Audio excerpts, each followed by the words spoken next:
अध्याय 0301 अग्नि ड्रैगन रक्त कमल अध्याय 301 अग्नि ड्रैगन रक्त कमल। लियान चांगेयुन शर्मिंदा भी था और गुस्से में भी। उसकी बोलती बंद थी। ऐसा नहीं था कि चेन जियांग उससे मुकाबला नहीं करना चाहता था, बल्कि वह चेन जियांग के स्तर का नहीं था और यह उसके लिए बहुत बड़ा अपमान था। चेन जियांग ने लियान चांगेयुन का चेहरा देखकर मन ही मन उपहास किया। उसे सफेद जेड कमल का बीज तो चाहिए ही था, लेकिन बदकिस्मती से उसने उच्च स्तरीय प्रतियोगिता के लिए नामांकन कर लिया था। वू डोंगचेन और वू काइमिंग के सामने अपने बेटे को बेइज्जत होते देख लियान यिंगशियाओ ने मन ही मन आह भरी। उसे अपने बेटे के चरित्र का एहसास तो था ही, हालांकि उसे लगा कि उसे बेइज्जत होने देना भी कोई मायने नहीं रखता। इससे तो शायद वह थोड़ा परिपक्व भी हो सकता है। ये वास्तव में 5वें स्तर के कीमियागर की योग्यता है। आपकी उम्र में 5वें स्तर का कम कीमियागर बहुत दुर्लभ है। मुझे नहीं पता कि आप किन 3 कम ग्रेड के गहन स्तर के डेंस को परिष्कृत कर सकते हैं। लियान यिंगशियाओ ने चेन जियांग को जेड कार्ड लौटाते हुए मुस्कुराते हुए पूछा। वू डोंगचेन और अन्य लोग भी यह जानना चाहते थे कि चेन जियांग किन 3 निम्न श्रेणी के गहन स्तर के दान को परिष्कृत कर सकता है। हालांकि चेन जियांग ने रहस्यमय ढंग से मुस्कुराते हुए कहा, कृपया मुझे माफ करें, मैं चाहता हूं कि वे फिलहाल एक रहस्य ही रहें। वू डोंगचेन ने बेरहमी से उसके सिर पर दस्तक दी। रहस्यमय होने का नाटक कर रहा हूँ, जल्दी बोलो। चेन जियांग ने वू डोंगचेन की ओर जीभ निकाली। मैं कुछ नहीं बोलूंगा। फिर तुम क्या करोगे? चेन जियांग की अपने डीन के प्रति अशिष्टता देखकर पिता और पुत्र लियान यिंगशियाओ और लियान चांगेयुन दोनों बहुत हैरान हुए, क्योंकि वू डोंगचेन जरा भी नाराज नहीं था। ये बिल्कुल स्पष्ट था कि चरम मार्शल संप्रदाय में वू डोंगचेन चेन जियांग को बहुत महत्वपूर्ण व्यक्ति मानता था। लियान चांगेयुन ने मन ही मन दांत पीस लिए। उसे लगा कि उसने चेन जियांग को कम आंका था, इसलिए वह अपनी प्रतिष्ठा वापस पाना चाहता था। उसने कहा, मैं यहाँ केवल चरम मार्शल संप्रदाय के सबसे युवा शिष्य से मुकाबला करने आया हूँ। भले ही मैं रसायन विद्या में तुमसे न लड़ सकूं, पर मैं शक्ति में तुमसे मुकाबला करना चाहता हूँ। चेन जियांग, चलो लड़ते हैं। शुरुआत में चेन जियांग को इस बात का अफसोस था कि वह सफेद जेड कमल का बीज हासिल नहीं कर पाया, लेकिन उसने कभी सोचा भी नहीं था कि सामने वाला पक्ष उसे चुनौती देने की पहल करेगा। इस कमीने का फायदा उठाने में नाकाम रहने पर चेन जियांग जाहिर तौर पर तुरंत मान जाना चाहता था, लेकिन फिर भी उसने लियान यिंगशियाओ और वू डोंगचेन के चेहरे के भाव पर नजर रखी। लियान यिंगशियाओ ने वू डोंगचेन की ओर सिर हिलाकर अपनी सहमति जताई। चेन जियांग ने लियान यिंगशियाओ की सहमति देखकर हंसते हुए कहा, पता नहीं भाई लियान सफेद जेड कमल के बीज पर दांव लगाएंगे या नहीं। छोटे भाई का हाथ हाल ही में तंग था। जब मैं कीमिया सीख रहा था, डीन ने मुझे कभी प्रायोजित नहीं किया था। मुझे अपने खर्चे पर सीखना पड़ा और पूरी ताकत लगानी पड़ी। मुझे ऐसे कंजूस डीन से भिड़ने के लिए किसने कहा था? चेन जियांग असल में अपनी मेहनत के दम पर 5वें दर्जे का कीमियागर बन गया था। लियान चांगेयुन को इस बात पर जरा भी यकीन नहीं हुआ, लेकिन लियान यिंगशियाओ को पूरा यकीन था। वह वू डोंगचेन के चरित्र को जानता था। वह वाकई बहुत कंजूस था, और इसके अलावा वह चेन जियांग और वू डोंगचेन के बीच के सूक्ष्म संबंधों को भी भांप सकता था। जाहिर है मैं सफेद जेड कमल के बीज पर दांव लगाने जा रहा हूँ, लेकिन अब दांव लगाने के लिए क्या इस्तेमाल करने वाले हैं? आपको सफेद जेड कमल के बीज की कीमत पता होनी चाहिए। लियान चांगेयुन ने बोलते हुए सफेद जेड कमल का बीज निकाला। ये कमल द्वीप की विशेषता थी। ये बेहद उपयोगी था, लेकिन इसकी वृद्धि अवधि बहुत लंबी थी। कहा जाता था कि इसे विकसित होने में 7 से 8 हजार साल लगेंगे। काले कछुए के रहस्यमय क्षेत्र में चेन जियांग को एक बहुत बड़ी नर्क आत्मा घास मिली थी, जिसे उसने अभी अभी निकाला। उसने हंसते हुए कहा, मेरी नर्क आत्मा घास की क्षमता तुम्हारे सफेद जेड कमल के बीज जितनी ही है। हालांकि मेरी नर्क आत्मा घास बहुत बड़ी है। कम से कम ये 3 सफेद जेड कमल के बीजों के बराबर तो होनी ही चाहिए। बस यही एक चीज है जिस पर मैं दांव लगा सकता हूँ। नर्क आत्मा घास लगभग एक इंसान के सिर जितनी बड़ी थी, जो काफी डरावनी थी। लियान यिंगशियाओ को पहले ही पता चल चुका था कि चेन जियांग ने इसे काले कछुए के रहस्यमय क्षेत्र में हासिल किया है। उस समय सच्चे मार्शल क्षेत्र के मार्शल कलाकारों के एक समूह ने उसे लूटने की कोशिश की, लेकिन चेन जियांग ने उन सभी को अपंग बना दिया था। लियान यिंगशियाओ ने अपना सिर हिलाया। ये 4 सफेद जेड कमल के बीज के बराबर है। चांगेयुन, अब आपकी रकम कम है। लियान यिंगशियाओ के चरित्र के बारे में चेन जियांग ने कुछ प्रशंसा की। लियान यिंगशियाओ अपने बेटे के साथ पक्षपात भी नहीं करता था, और उसने अपने बेटे को निष्पक्ष रहने का संकेत भी दिया और अपने बेटे को भी उसी स्तर का दांव लगाने का संकेत दिया। लियान चांगेयुन ने दांत भींचे और फिर एक लाल कमल निकाला। जैसे ही यह कमल दिखाई दिया, पूरा आंगन और भी गर्म हो गया। चेन जियांग को पता नहीं चला कि यह क्या है, लेकिन उसे यकीन था कि यह चीज जरूर ज्वाला साधकों के लिए उपयोगी होगी। यह अग्नि ड्रैगन रक्त कमल है, जो शीर्ष 10 कमल बीजों में सबसे कीमती है। इसे दान में परिष्कृत करने की भी आवश्यकता नहीं है। इसे सीधे निगलने से ही ज्वाला साधकों को बहुत लाभ होगा। हालांकि श्वेत जेड कमल बीज और नरक आत्मा घास की तुलना में इसकी उपचार क्षमता थोड़ी कम है, फिर भी यह बहुत कीमती है। सु मेयाओ ने तुरंत कहा। उसकी आवाज आश्चर्य से भरी थी। अफवाह है कि एक बार एक कमल था जो अग्नि ड्रैगन देवता के रक्त में भीगा हुआ था, जो फिर अपने आप उगाया और बड़ी संख्या में अग्नि ड्रैगन रक्त कमल पैदा हुए। निश्चित रूप से उनमें से कुछ कमल द्वीप पर उग रहे होंगे। लॉन्गजुई ने मुंह में लार भरी। ऐसा लग रहा था कि वह कमल द्वीप जाकर उन्हें चुरा लेना चाहती थी। बोलने से पहले चेन जियांग ने एक लंबी गहरी सांस ली। Fire dragon blood lotus. Lotus द्वीप वास्तव में चेनवू मुख्य भूमि का पहला पौराणिक खजाना है। आज वास्तव में इस छोटे भाई की आंखें खुल गईं। प्रशंसा करें, प्रशंसा करें। वू डोंगचेन और वू काइमिंग दोनों उसे पहचान नहीं पाए, लेकिन चेन जियांग उसे पहचान गया, जिससे दोनों चेन जियांग की प्रशंसा करने लगे। उन्होंने अग्नि ड्रैगन रक्त कमल के बारे में सुना था, लेकिन अभी तक उसे देखा नहीं था। उन्हें ये भी नहीं पता था कि वह कमल द्वीप में है। अच्छी आंखें। लोत्स आइलैंड के डीन ने प्रशंसा की। उसकी आंखों में आश्चर्य की एक झलक दिखाई दी, क्योंकि पहली बार किसी ने वास्तव में एक नज़र में फायर ड्रैगन ब्लड लोत्स को पहचान लिया था। लियान यिंगशियाओ को लगा कि उसके बेटे और चेन जियांग में बहुत बड़ा अंतर है। चाहे अनुभव की बात हो या सूक्ष्मता की, चेन जियांग लियान चांगेयुन से कहीं आगे था। चेन जियांग हमेशा छोटा भाई होने का दावा करता था। उसने लियान चांगेयुन को भाई लियान भी कहा था, लेकिन ऐसा इसलिए नहीं था क्योंकि चेन जियांग लियू चांगेयुन का सम्मान करता था। दूसरी ओर लियान चांगेयुन ने सीधे चेन जियांग का नाम पुकारा। लियान चांगेयुन के अपने प्रति बुरे व्यवहार की बात को चेन जियांग ने पूरी तरह से नजरअंदाज कर दिया और लियान चांगेयुन के साथ एक दोस्त जैसा व्यवहार किया। ये सोचकर लियान यिंगशियाओ मन ही मन आह भरने से खुद को रोक नहीं पाया। अब उसे समझ आया कि चेन जियांग दक्षिणी बंजर भूमि में इतने सारे शिष्यों का सम्मान कैसे हासिल कर सकता है। चेन जियांग दूसरों का सम्मान करना जानता था, लेकिन उसका बेटा ऐसा नहीं कर सकता था। बेशक लियान यिंगशियाओ को भी पता था कि चेन जियांग निर्दयी था। अगर वह यहाँ मौजूद नहीं होता तो शायद चेन जियांग लियान चांगेयुन को अच्छी तरह से देख भी नहीं पाता। तो तय हो गया, हम बूढ़े लोग ही जज की भूमिका निभाएंगे और तुम उस ब्लेड का इस्तेमाल नहीं कर सकते, क्योंकि मुझे भी यकीन नहीं है कि यह किस तरह का शानदार हथियार है। वू डोंगचेन ने कहा, अगर चेन जियांग ने उस ब्लेड का इस्तेमाल किया तो चाहे कितने भी लियान चांगेयुन हो, चेन जियांग उन सभी का कत्लेआम कर देगा। चेन जियांग ने हंसते हुए कहा, बिल्कुल नहीं, हथियार के साथ मैं प्रतियोगिता का आनंद नहीं ले पाऊंगा। पहले ही बता दूं, कुछ दिन पहले ही मैंने ट्रू मार्शल दायरे के 6ठे स्तर में प्रवेश किया है, इसलिए मैं तुमसे थोड़ा ज्यादा ताकतवर हूँ। अगर मैं तुम्हें 3 चालें चलने दूं तो मैं तुम पर हमला नहीं करूंगा, सिर्फ बचाव करूंगा या चकमा दूंगा। लियान चांगेयुन ने गर्व से कहा। इस उम्र में ट्रू मार्शल दायरे के 6ठे स्तर में प्रवेश पाकर उसे खुद पर बहुत गर्व हुआ। हालांकि वह पहले से ही 100 साल का था। ट्रू मार्शल दायरे के मार्शल कलाकारों के लिए वह बस एक बदचलन बच्चा था। दूसरों ने उसे ऐसा चेहरा दिया था, तो बेशक चेन जियांग इसकी कद्र करेगा। उसने हंसते हुए कहा, तो फिर छोटे भाई लियान को धन्यवाद देना चाहेंगे। मैं तब विनम्र नहीं रहूंगा। जियान एक्सियावल्ट का एक अनुवादित कार्य, अध्याय 0302, चौंकाने वाला शरीर, अध्याय 302, चौंकाने वाला शरीर। ये तो बस नोट्स की तुलना थी। इसके अलावा बगल में 3 शक्तिशाली निर्वाण क्षेत्र के मार्शल कलाकार भी मौजूद थे। चेन जियांग को लियान चांगेयुन के किसी भी धोखाधड़ी से डर नहीं था, और वह भी थोड़ा पीछे हट गया। निवास का आंगन काफी बड़ा माना जा सकता था। चेन जियांग और लियान चांगेयुन के लिए अपनी चालें चलने के लिए ये पर्याप्त था, लेकिन कोई बड़ी हलचल न हो, इसके लिए वू डोंगचेन, वू काइमिंग और लियान यिंगशियाओ ने मिलकर एक अवरोध खड़ा कर दिया, जिससे एक अदृश्य आवरण बन गया जिसने पूरे आंगन को ढक लिया, ताकि कोई बड़ी हलचल आसपास की इमारतों को नष्ट न कर दे। इस तरह वे आंगन को भी सुरक्षित रख सके। इस समय चेन जियांग ने भी महसूस किया था कि जमीन काफी मजबूत हो गई थी, और इसका श्रेय 3 निर्वाण क्षेत्र के मार्शल कलाकारों द्वारा लगाए गए अवरोध को जाता है। उनकी अद्भुत शक्ति के कारण सच्चे मार्शल क्षेत्र के मार्शल कलाकारों के लिए आंगन को हिला पाना भी मुश्किल था। छोटे से आंगन में लियान चांगेयुन गंभीर दिख रहा था, लेकिन चेन जियांग शांतचित्त लग रहा था। इससे लियान चांगेयुन को लगा कि चेन जियांग उसे नीची नजर से देख रहा है, जिससे वह गुस्से से भर गया। उसने अपनी मुठियां भींच लीं और तय किया कि चेन जियांग की 3 चालें पूरी होते ही वह चेन जियांग के खूबसूरत चेहरे को तब तक पीटेगा जब तक वह काला और नीला न हो जाए। चेन जियांग से उसकी नफरत बढ़ती जा रही थी। चेन जियांग ने न सिर्फ उसकी औरत को छीन लिया, बल्कि सुर्खियां भी बटोर लीं। 3 अग्निशिराएं। यह आदमी कमजोर नहीं है, सावधान। इसकी शक्ल देखकर लगता है कि यह तुम्हें अपंग बनाने के लिए बेताब है। लॉन्ग जुएई ने खिलखिलाकर कहा। ऐसा नहीं था कि चेन जियांग का सामना 3 शिराओं वाले किसी व्यक्ति से नहीं हुआ था। इससे पहले लू जी को चेन जियांग ने मार डाला था, और लू जी सच्चे मार्शल दायरे के 7वें स्तर पर था। जहां तक युवा और घमंडी लियान चांगेयुन की बात है, तो उसका जिक्र भी नहीं किया जा सकता था। सबसे खास बात ये थी कि लियान चांगेयुन ने उसे पहले 3 कदम चलने दिए थे। दूसरे लड़के के पिता उसके पास हैं, उसे थोड़ा सा सम्मान दे दो।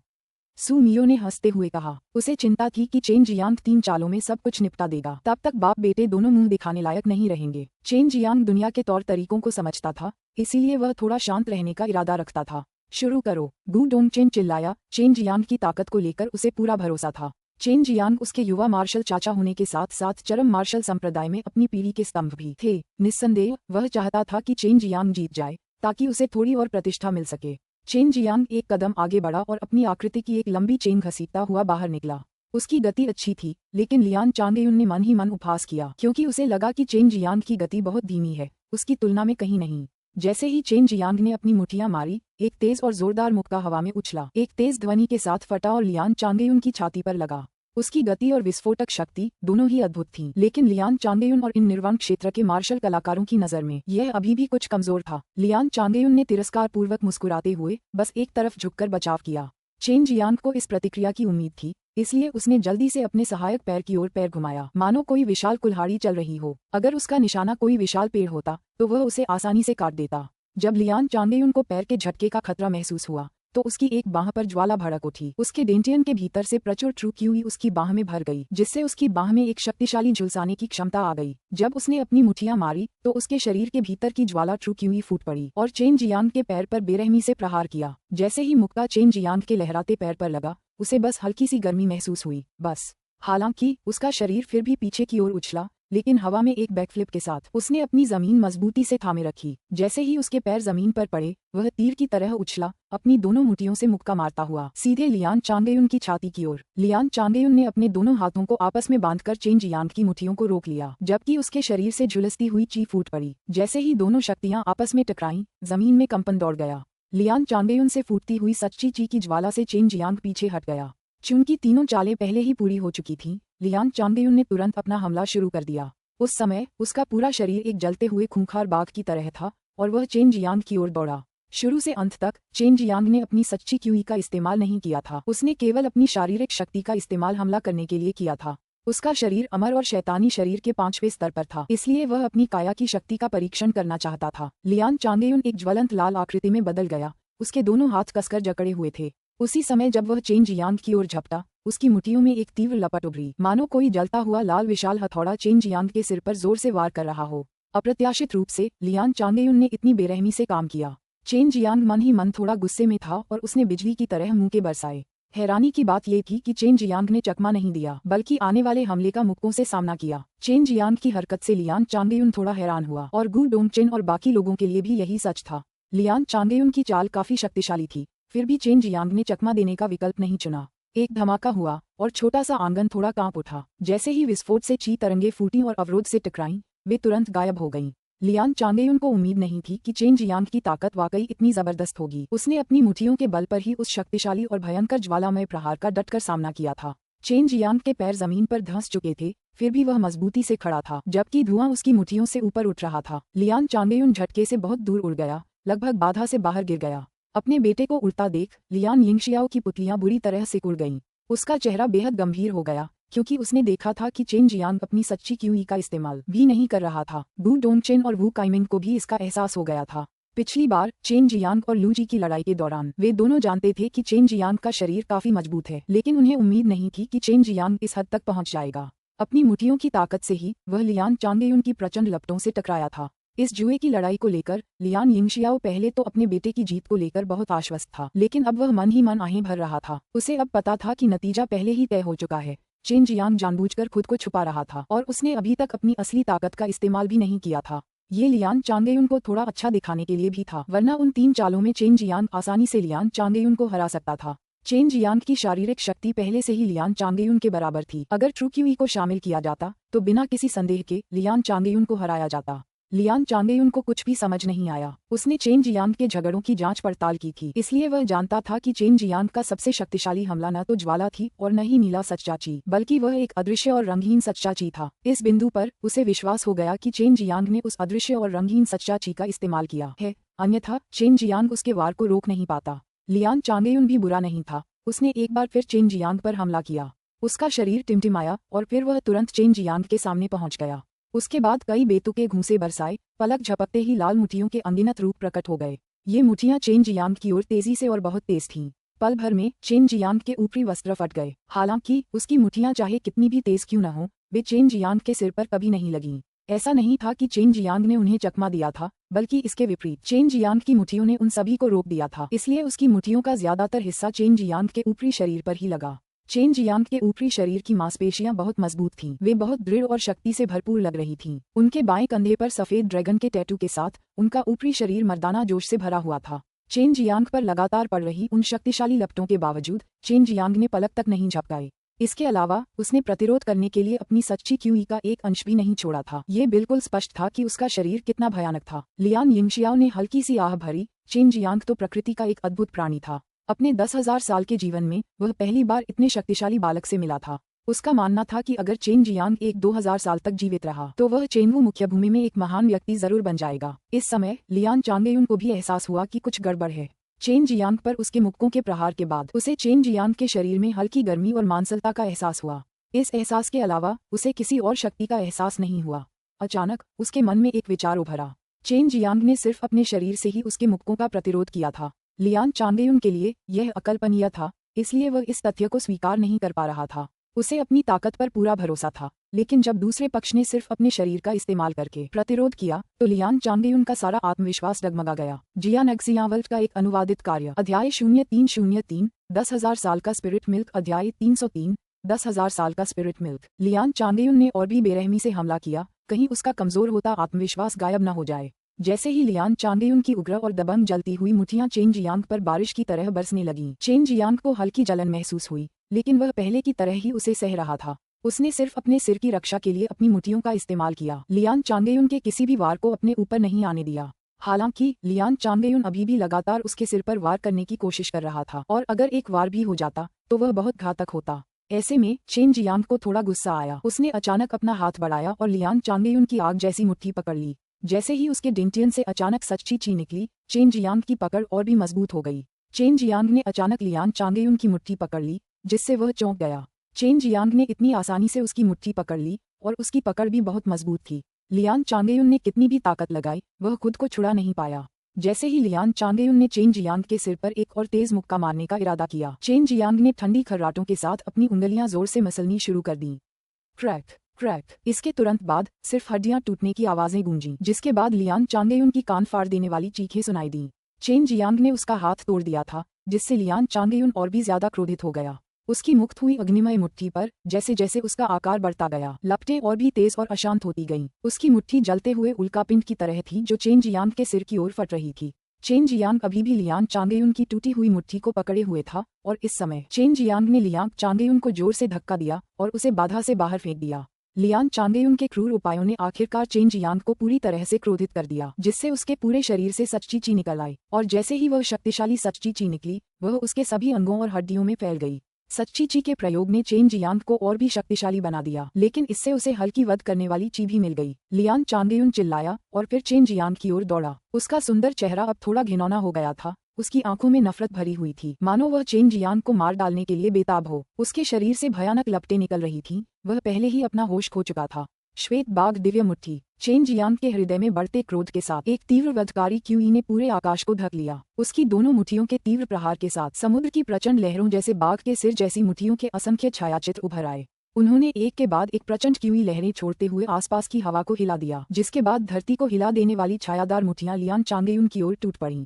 पल भर में लियान चांगेयुन के शरीर पर 100 से ज्यादा मुक्कों से प्रहार हुआ, जिससे उसकी कई हड्डियां टूट गईं और खून बहने लगा। जैसे ही उसने हमला जारी रखना चाहा, लियान यिंगशियाओ ने आह भरी और कहा, छोटे भाई, जरा मुझे सम्मान दो, थोड़ी दया करो। चेन जियांग ने ये सुनते ही अपनी मुट्ठियां तुरंत वापस खींच लीं, क्योंकि आंगन को ढंकने वाली वध क्यूई अचानक गायब हो गई। जहां तक क्रोधित लियान चांगेयुन का सवाल है, उसे लियान यिंगशियाओ की एक अदृश्य शक्ति ने दबा दिया था। वरिष्ठ, नतीजा अभी तय नहीं हुआ है, चेन जियांग ने कहा। अगर लड़ाई यहीं रुक गई तो वह शर्त नहीं जीत पाएगा, यही उसकी सबसे बड़ी चिंता थी। तुम जीत गए चांगेयुन, वो चीज निकालो और उसे दे दो। पलक झपकते ही लियान यिंगशियाओ लियान चांगेयुन के सामने आ गया। आंखों में सख्ती लिए उसने लियान चांगेयुन को घूरा। अपने पिता को क्रोधित देखकर लियान चांगेयुन को एहसास हुआ कि वह गलत था, लेकिन मन ही मन वह अभी भी बहुत अनिच्छुक था। हालांकि लियान यिंगशियाओ के सख्त आभामंडल को भांपकर उसने कुछ भी कहने की हिम्मत नहीं की। उसने तुरंत सफेद जैड कमल के बीज और अग्नि ड्रैगन रक्त कमल निकाले और उन्हें चेन जियांग को सौंप दिया। चेन जियांग द्वारा पुरस्कार प्राप्त करने के बाद उसके चेहरे पर एक मुस्कुराहट उभर आए, क्योंकि वह बार बार अपनी प्रशंसा व्यक्त कर रहा था, जो कि कुछ क्षण पहले की उसकी उपस्थिति से बिल्कुल अलग थी। लियान यिंगशियाओ ने जल्दी से अपने बेटे को शिक्षित किया और गु डोंगचेन और वू कैमिंग के साथ अलविदा कहने के बाद जल्दी से चले गए। पिता और पुत्र लियान यिंगशियाओ और लियान चांगेयुन के चले जाने के बाद चेन जियांग ने धीमी आवाज में पूछा, क्या लोट्स द्वीप के डीन मुझसे नफरत करेंगे? हालांकि वह नहीं करेगा, लेकिन उसका बेटा जरूर करेगा। गु डोंगचेन ने चेन जियांग के कंधे पर थपथपाते हुए हंसते हुए जवाब दिया, तुमने एक बार फिर कमाल कर दिया। जवान होना वाकई अच्छा है। जब मैं तुम्हारी उम्र का था तो मैं बस एक छोटा सा ट्रू रियल मार्शल आर्टिस्ट था। चेन जियांग ने खांसते हुए दिखावटी अंदाज में कहा, अन्य लोगों की अनुपस्थिति में आपको मुझे मार्शल अंकल कहना चाहिए। गु डोंगचेन की मुस्कान तुरंत गायब हो गई और उसने हल्के से उपहास किया। कुछ बार विजयी भाव से हंसने के बाद चेन जियांग जल्दी से वहां से चला गया। वू काइमिंग ने हंसते हुए कहा, अगर युवा मार्शल अंकल न होते तो लियान यिंगशियाओ निश्चित रूप से यहाँ दिखावा करता। उसने वास्तव में अपने बेटे को इस हद तक बिगाड़ दिया था। खैर, अब भी सब ठीक है क्योंकि वह जीवित है। बू डोंगचेन ने सिर हिलाया और कहा, केवल युवा मार्शल अंकल ही किसी से नहीं डरेंगे। आखिरकार, क्या वह उस पागल आदमी का दूसरा प्रशिक्षु नहीं है? क्या हमारा शिक्षक पागल नहीं है? चेन जियांग ने अच्छी चीजें हासिल करने के बाद स्वाभाविक रूप से उसे अपनी महारानी के सामने जाकर दिखावा करना चाहिए। हालांकि जैसे ही चेन जियांग खुशी खुशी दिव्य हथियार की दुकान पर पहुंचा, उसने पाया कि लियू मेंग पहले ही दिव्य हथियार स्वर्गीय साम्राज्य में लौट चुकी थी, क्योंकि उसे कुछ मामलों में भाग लेना था जिसके लिए उसकी उपस्थिति आवश्यक थी। चेन जियांग उसे यह न बता पाने के कारण थोड़ा निराश हुआ कि उसे कुछ अच्छी चीजें मिली हैं। वह डेंजियांग टावर आया और कीमिया प्रतियोगिता के बारे में पूछताछ की। हालांकि इनाम बहुत ज्यादा थे, फिर भी उसके लिए वे कुछ मायने नहीं रखते थे। वह बस अपनी ताकत साबित करने के लिए जीतना चाहता था। हालांकि टूर्नामेंट का विवरण अभी घोषित होना बाकी था, लेकिन पुरस्कारों की घोषणा पहले ही हो चुकी थी। तथापि केवल चैंपियन ही पुरस्कार प्राप्त कर सकता था। निम्न श्रेणी के टूर्नामेंट का इनाम 10,000 साल पुराने स्पिरिट मिल्क की 2 बूंदें थीं। अगर स्पिरिट मिल्क की एक बूंद भी किसी स्पिरिट हर्ब पर डाली जाती तो वह उसकी वृद्धि को तेज कर देती, इसीलिए यह एक बहुत ही कीमती वस्तु भी थी। कई लोगों ने अनुमान लगाया कि डेंशियांग टावर में हजारों साल पुराना स्पिरिट मिल्क हो सकता है, जिससे वे कुछ दुर्लभ और कीमती स्पिरिट हर्ब की वृद्धि को तेज कर सकते थे। मध्य श्रेणी के टूर्नामेंट के लिए इनाम स्पिरिट मिल्क की 5 बूंदें थीं और उच्च श्रेणी के टूर्नामेंट के लिए इनाम स्पिरिट मिल्क की 10 बूंदें थीं। इसके विशिष्ट उपयोग के बारे में चेन जियांग को अभी भी पता नहीं था, लेकिन घोषणा में ये स्पष्ट किया गया था कि इनाम जीतने के बाद डेंशियांग ताओयुआन एक अलग बैठक करके विजेता को बताएगा कि इसका उपयोग कैसे किया जा सकता है। 10,000 साल के स्पिरिट मिल्क के लिए चेन जियांग बहुत उत्सुक था, क्योंकि यहाँ तक कि लॉन्ग जुई और अन्य लड़कियों, इन बेहद अनुभवी लड़कियों, सभी ने इसके बारे में नहीं सुना था। पलक झपकते ही 10 दिन बीत गए। इन पिछले कुछ दिनों में चेन जियांग अपनी स्थिति को ठीक कर रहा था और समय समय पर दिव्य शस्त्र की दुकान पर जाकर देखता था कि लियू मेंग वापस आया है या नहीं। अगर लियू मेंग उसका टूर्नामेंट नहीं देख पाता तो उसे बहुत निराशा होती। कल से कीमिया प्रतियोगिता शुरू होने वाली थी, जो डेंशियांग ताओयुआन के पास एक विशाल चौक में 3 अलग अलग चरणों में आयोजित होने वाली थी। 3 अलग अलग चरण इसलिए बनाए गए थे क्योंकि इस प्रतियोगिता को देखने के लिए बड़ी संख्या में दर्शक आते और सभी को प्रतियोगिता देखने की अनुमति देने के लिए मेजबान केवल एक विशाल स्टेडियम ही बना सकते थे। हालांकि इससे कीमियागरों पर बहुत असर पड़ता, लेकिन इसी तरह इससे कीमियागरों के वास्तविक स्तर का आकलन भी संभव हो पाता। चेन जियांग गू डोंगचेन के घर में रहता था। देर रात अचानक उसकी नींद खुल गई क्योंकि उसे कोई खतरा महसूस हुआ। जैसे ही उसने आंखें खोलीं, वह लगभग डर के मारे मर गया और फिर उसका मुंह बंद कर दिया गया। अरे औरत, तूने तो मुझे बुरी तरह डरा दिया। चेन जियांग मन ही मन चिल्लाया। उसकी आंखें गुस्से से भरी हुई थीं और वे नकाबपोश एल्डर डैन को घूर रही थीं। उसने उम्मीद नहीं की थी कि एल्डर डैन सचमुच इस तरह प्रकट होंगे। युवा मार्शल अंकल, ये रंगीन स्पिरिट ग्रास 5 पत्ती वाली ग्रास और 5 रंगों वाला कमल का बीज है। इस पूरे समय मैं आपके लिए 5 तत्वों वाले सच्चे एलिमेंटल डैन की जड़ी बूटियां ढूंढने गया था। अब मैं लंबे समय तक बंद कमरे में प्रशिक्षण लूंगा। आपको मुझे ढूंढने की जरूरत नहीं है। हाँ, ये कल के उच्च स्तरीय टूर्नामेंट के प्रतिभागियों की सूची है। इसमें काफी जानकारी है। देखने में कोई बुराई नहीं है। अलविदा, और मेरे आने के बारे में बड़े भाई और छोटे भाई को मत बताना। एल्डर डैन ने चेन जियांग के हाथ में एक भंडारण थैली थमा दी और फिर तेजी से खिड़की से बाहर उड़कर रात में गायब हो गए। चेन जियांग अभी भी डर के मारे स्तब्ध था। अपने हाथों में रखे थैले को देखते हुए उसने एक लंबी सांस ली। वह मन ही मन एल्डर डैन का आभार महसूस कर रहा था, क्योंकि उन्होंने सचमुच जड़ी बूटियां इकट्ठा करने में उसकी इतनी लगन से मदद की थी। हालांकि वह अभी भी समझ नहीं पा रहा था कि वह इतनी चालाक क्यों थी। अध्याय 0304 ज्वाला टूर्नामेंट। अध्याय 304 ज्वाला टूर्नामेंट। एल्डर डैन जैसे ही अचानक आईं, वैसे ही चली गईं। चेन जियांग ने स्टोरेज पाउच के अंदर देखा और दम रह गया। वहाँ एक सुंदर रंगीन स्पिरिट ग्रास था। ऐसा लग रहा था जैसे उसे सीधे क्रिस्टल से तराशा गया हो और उसके अंदर 5 तत्व स्पिरिट क्यूई समाहित थे। इसके अलावा सभी 5 तत्व स्पिरिट क्यूई एक रंगहीन स्पिरिट क्यूई में मिल गए थे, जो उनकी यूनिवर्सल ट्रू क्यूई से बिल्कुल मिलती जुलती लग रही थी। 5 पत्तों वाली घास में 5 अलग अलग रंग की पत्तियां उग रही थीं और अंदर संयोग से उनके 2 टुकड़े थे। रंगहीन आत्मा घास और 5 रंगों वाले कमल के बीज के साथ भी यही हुआ। ये सभी उसे एल्डर डैन ने दिए थे। इससे चेन जियांग बहुत प्रभावित हुआ। उसने तय किया कि वापस जाने के बाद वह एल्डर डैन को एक छोटा सा उपहार भेजेगा। यद्यपि वह एक रहस्यमयी महिला थी, चेन जियांग को धीरे धीरे उसके बारे में बहुत अच्छी धारणा बनने लगी थी। जैसे ही सूरज उगा, जमीन पर सूरज की रोशनी चमक उठी, जिससे खुशबू वाले शहर में कीमिया प्रतियोगिता शुरू होने का संकेत मिल गया।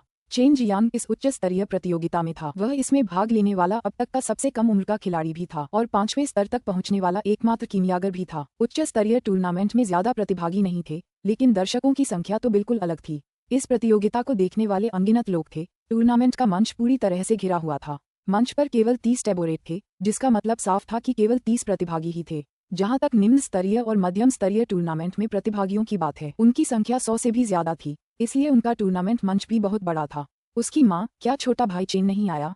मैं उसे क्यों नहीं देख पा रहा हूँ? झू रोंग ने निराश होकर कहा। पूरा चौक खचाखच भरा हुआ था, इसे लोगों का समुद्र भी कहा जा सकता है। ये टूर्नामेंट डेनशियांग ताओयुआन ग्रैंड मीटिंग का समापन था, इसलिए यहाँ इतने सारे लोगों का होना बिल्कुल भी अजीब नहीं था। यून शियादाओ, शू वेलोंग, ली परिवार के भाई और यहाँ तक कि लियान मिंगडोंग भी मौजूद थे। वे सभी भीड़ में घुस गए और मध्य श्रेणी के टूर्नामेंट स्टेज को देखने के लिए रुक गए। सभी प्रतिभागी अपनी अपनी जगह पर थे, फिर भी चेन जियांग का कोई अता पता नहीं था। याओ हाइशिंग और वू कियान दोनों ही मध्य श्रेणी के टूर्नामेंट चरण में थे, विशेष रूप से युवा और सुंदर वू कियान, जो एक ऐसी अद्भुत रसायनज्ञ थीं जो किसी राष्ट्र को उसके पतन की ओर ले जाने में सक्षम थीं, ने बहुत से लोगों का ध्यान आकर्षित किया। रसायनज्ञ अत्यंत दुर्लभ थे, लेकिन वे अक्सर अत्यंत उत्कृष्ट होती थीं, जैसे कि डेनशियांग ताओयुआन की डीन और एक्सट्रीम मार्शल सेक्ट की एल्डर डैन। दोनों ही रसायनज्ञ थीं और चेनवू मुख्य भूमि की सर्वोच्च रसायनज्ञ थीं। तुम सब मूर्खों, जल्दी से उच्च स्तरीय टूर्नामेंट के मंच की ओर देखो, वो बदमाश वहीं है। हाओ डोंकिंग चिल्लाया। उसकी चीख न केवल यून शियादाओ और उसके साथियों ने सुनी, बल्कि कई अन्य लोगों ने भी सुनी और सभी ने एक साथ उच्च स्तरीय टूर्नामेंट के मंच की ओर देखा। बहुत जल्द चेन जियांग का लंबा और हट्टा कट्टा रूप भीड़ को दिखाई दे गया। चेन जियांग दरअसल उच्च रैंक वाले टूर्नामेंट के मंच पर था। ये जानकारी 1 से 10, 10 से 100 तक तेजी से भीड़ में फैल गई। अचानक पूरा टूर्नामेंट स्क्वायर शोर से गूंज उठा। भीड़ में से एक एक कर विस्मय की ध्वनियां फूट पड़ी, क्योंकि चेन जियांग उच्च रैंक टूर्नामेंट के मंच पर खड़ा था। दूसरे शब्दों में, चेन जियांग कम से कम 5वें स्तर का कीमियागर था। उसकी उम्र के साथ 5वें स्तर का कीमियागर बनना यून शियादाओ और समूह के लिए एक बड़ा झटका था। मैं उस युवक की प्रशंसा करने से खुद को नहीं रोक सकता, लेकिन ऐसा करके उसने समझदारी नहीं दिखाई। हाँ, ऐसा लगता है कि वह अभी अभी 5वें स्तर का अल्केमिस्ट बना है और मंच पर 5वें और 6ठे दोनों स्तर हैं। वह अभी अभी 5वें स्तर के अल्केमिस्ट में आगे बढ़ा है और यह उसके लिए बहुत प्रतिकूल है। उसके साथ भाग लेने वाला एक भी अल्केमिस्ट कई वर्षों से प्रसिद्ध नहीं हुआ है। वह सचमुच बहुत छोटा है। हाँ, मध्यम श्रेणी के टूर्नामेंट प्रतिभागियों को हंसना चाहिए। उनके पास एक कम शक्तिशाली प्रतिद्वंद्वी है। अपने बगल में बैठे लोगों की बातें सुनकर यून शियादाओ और बाकी लोग समझ गए थे कि चेन शियांग के लिए उच्च स्तरीय टूर्नामेंट में भाग लेना बहुत ही प्रतिकूल था। वे मन ही मन चेन शियांग को इतना लापरवाह होने के लिए दोषी ठहरा रहे थे। वू कियान की आंखों में एक अजीब सी चमक दौड़ गई। चेन जियांग की पीठ को देखते हुए उसने मन ही मन हल्की सी आह भरी। शुरू में उसे लगा था कि वह यहाँ चेन जियांग से मुकाबला कर पाएगी, लेकिन फिर भी वह एक कदम पीछे थी। याओ हाइशेंग ने भी आह भरी। उसने उम्मीद नहीं की थी कि उसका छोटा शिक्षक वास्तव में इतना राक्षस होगा कि अचानक 5वें स्तर के कीमियागर के पद पर पहुंच जाएगा। लियान चांगेयुन भी यहाँ था। हालांकि उसे चेन जियांग ने घायल किया था, लेकिन उसकी चोटें ज्यादा गंभीर नहीं थीं। उसके पिता लोट्स आइलैंड के डीन थे। उनके पास चमत्कारी औषधियों की कोई कमी नहीं थी, इसलिए कुछ ही दिनों में वह पूरी तरह ठीक हो गया। ये देखकर कि इतनी खूबसूरत वू कियान वास्तव में दूर खड़े चेन जियांग को प्रशंसा भरी नजरों से देख रही थी, उसे और भी ज्यादा जलन हुई। मन ही मन उसने ठंडी सांस ली। कुछ समय पहले चरम मार्शल संप्रदाय में यह अफवाह फैली थी कि चेन जियांग और वू कियान एक जोड़े हैं। जब तक किसी को चेन जियांग की चिंता थी, तब तक सभी को ये बात पता थी। लियान चांगेयुन ने यह बात सोची और बेरहमी से अपनी मुठियां भींच लीं।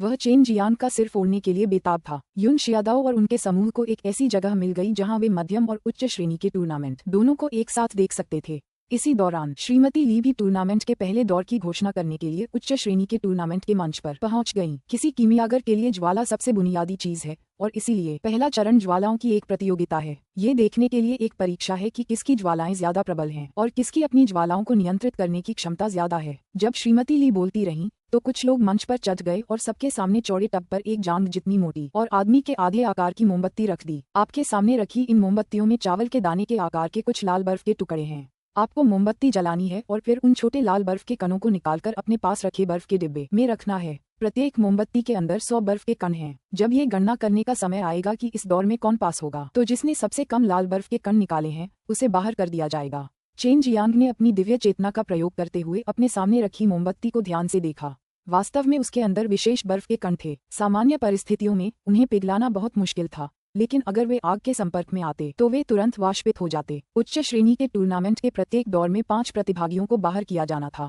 मध्य श्रेणी के टूर्नामेंट में प्रति दौर 15 प्रतिभागियों को और निम्न श्रेणी के टूर्नामेंट में प्रति दौर 20 प्रतिभागियों को बाहर किया जाना था। चेन जियांग को ये बात समझ में आई कि भले ही कई राउंड थे, लेकिन पहला राउंड उसके लिए बहुत आसान था। टूर्नामेंट अभी शुरू नहीं हुआ था, जिससे प्रतिभागियों को तैयारी करने का मौका मिल गया।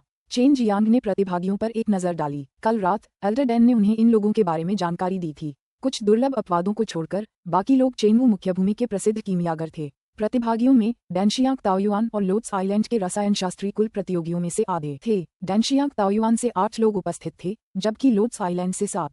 अन्य प्रतिभागियों में true martial sect, beast martial sect और प्राउड स्वॉर्ड सेक्ट द्वारा प्रशिक्षित रसायनशास्त्री शामिल थे, जो सभी छठे स्तर के रसायनशास्त्री थे। इन लोगों की जानकारी देखने के बाद चेन जियांग को एहसास हुआ कि मंच पर केवल एक ही 5वें स्तर का कीमियागर था, और वह भी निम्न स्तर का, और वह खुद चेन जियांग था। उसे समझ आ गया कि ये लोग उसे क्यों नजरअंदाज कर रहे थे, क्योंकि वे सभी छठे स्तर के कीमियागर थे। वे एक निम्न स्तर के 5वें स्तर के कीमियागर से डरते ही नहीं थे। चेन जियांग ने गैर प्रतिष्ठित छठे स्तर के कीमियागरों को देखा और जानकारी के अनुसार इन लोगों को संभवतः मुक्त अमर सागर द्वारा भेजा गया था। समय हो गया है, शुरू करो।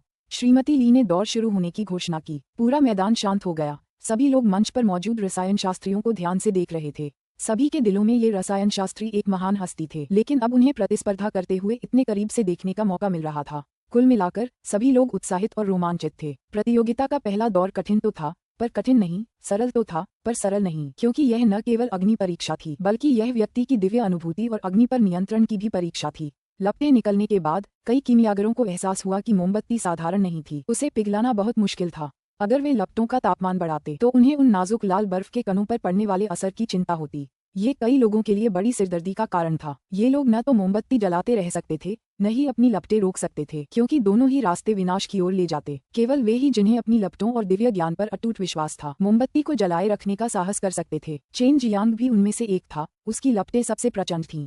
उसकी लपटों की गर्मी से लोगों के एक समूह को पसीना आने लगा, और ये लोग भी चेन जियांग के साहस के लिए पसीना बहा रहे थे। इतना बेपरवाह तरीका, क्या उसे मोमबत्ती के अंदर बर्फ के कण जलने का डर नहीं था? अध्याय 0305 पूर्ण निकासी। अध्याय 305 पूर्ण निकासी। ये देखकर कि कुछ कीमियागरों ने अभी भी अपनी लपटें नहीं छोड़ी हैं, श्रीमती ली चिल्लाईं, एक बार जब रेत के गिलास के अंदर की रेत सूख जाएगी तो ये दौर खत्म हो जाएगा।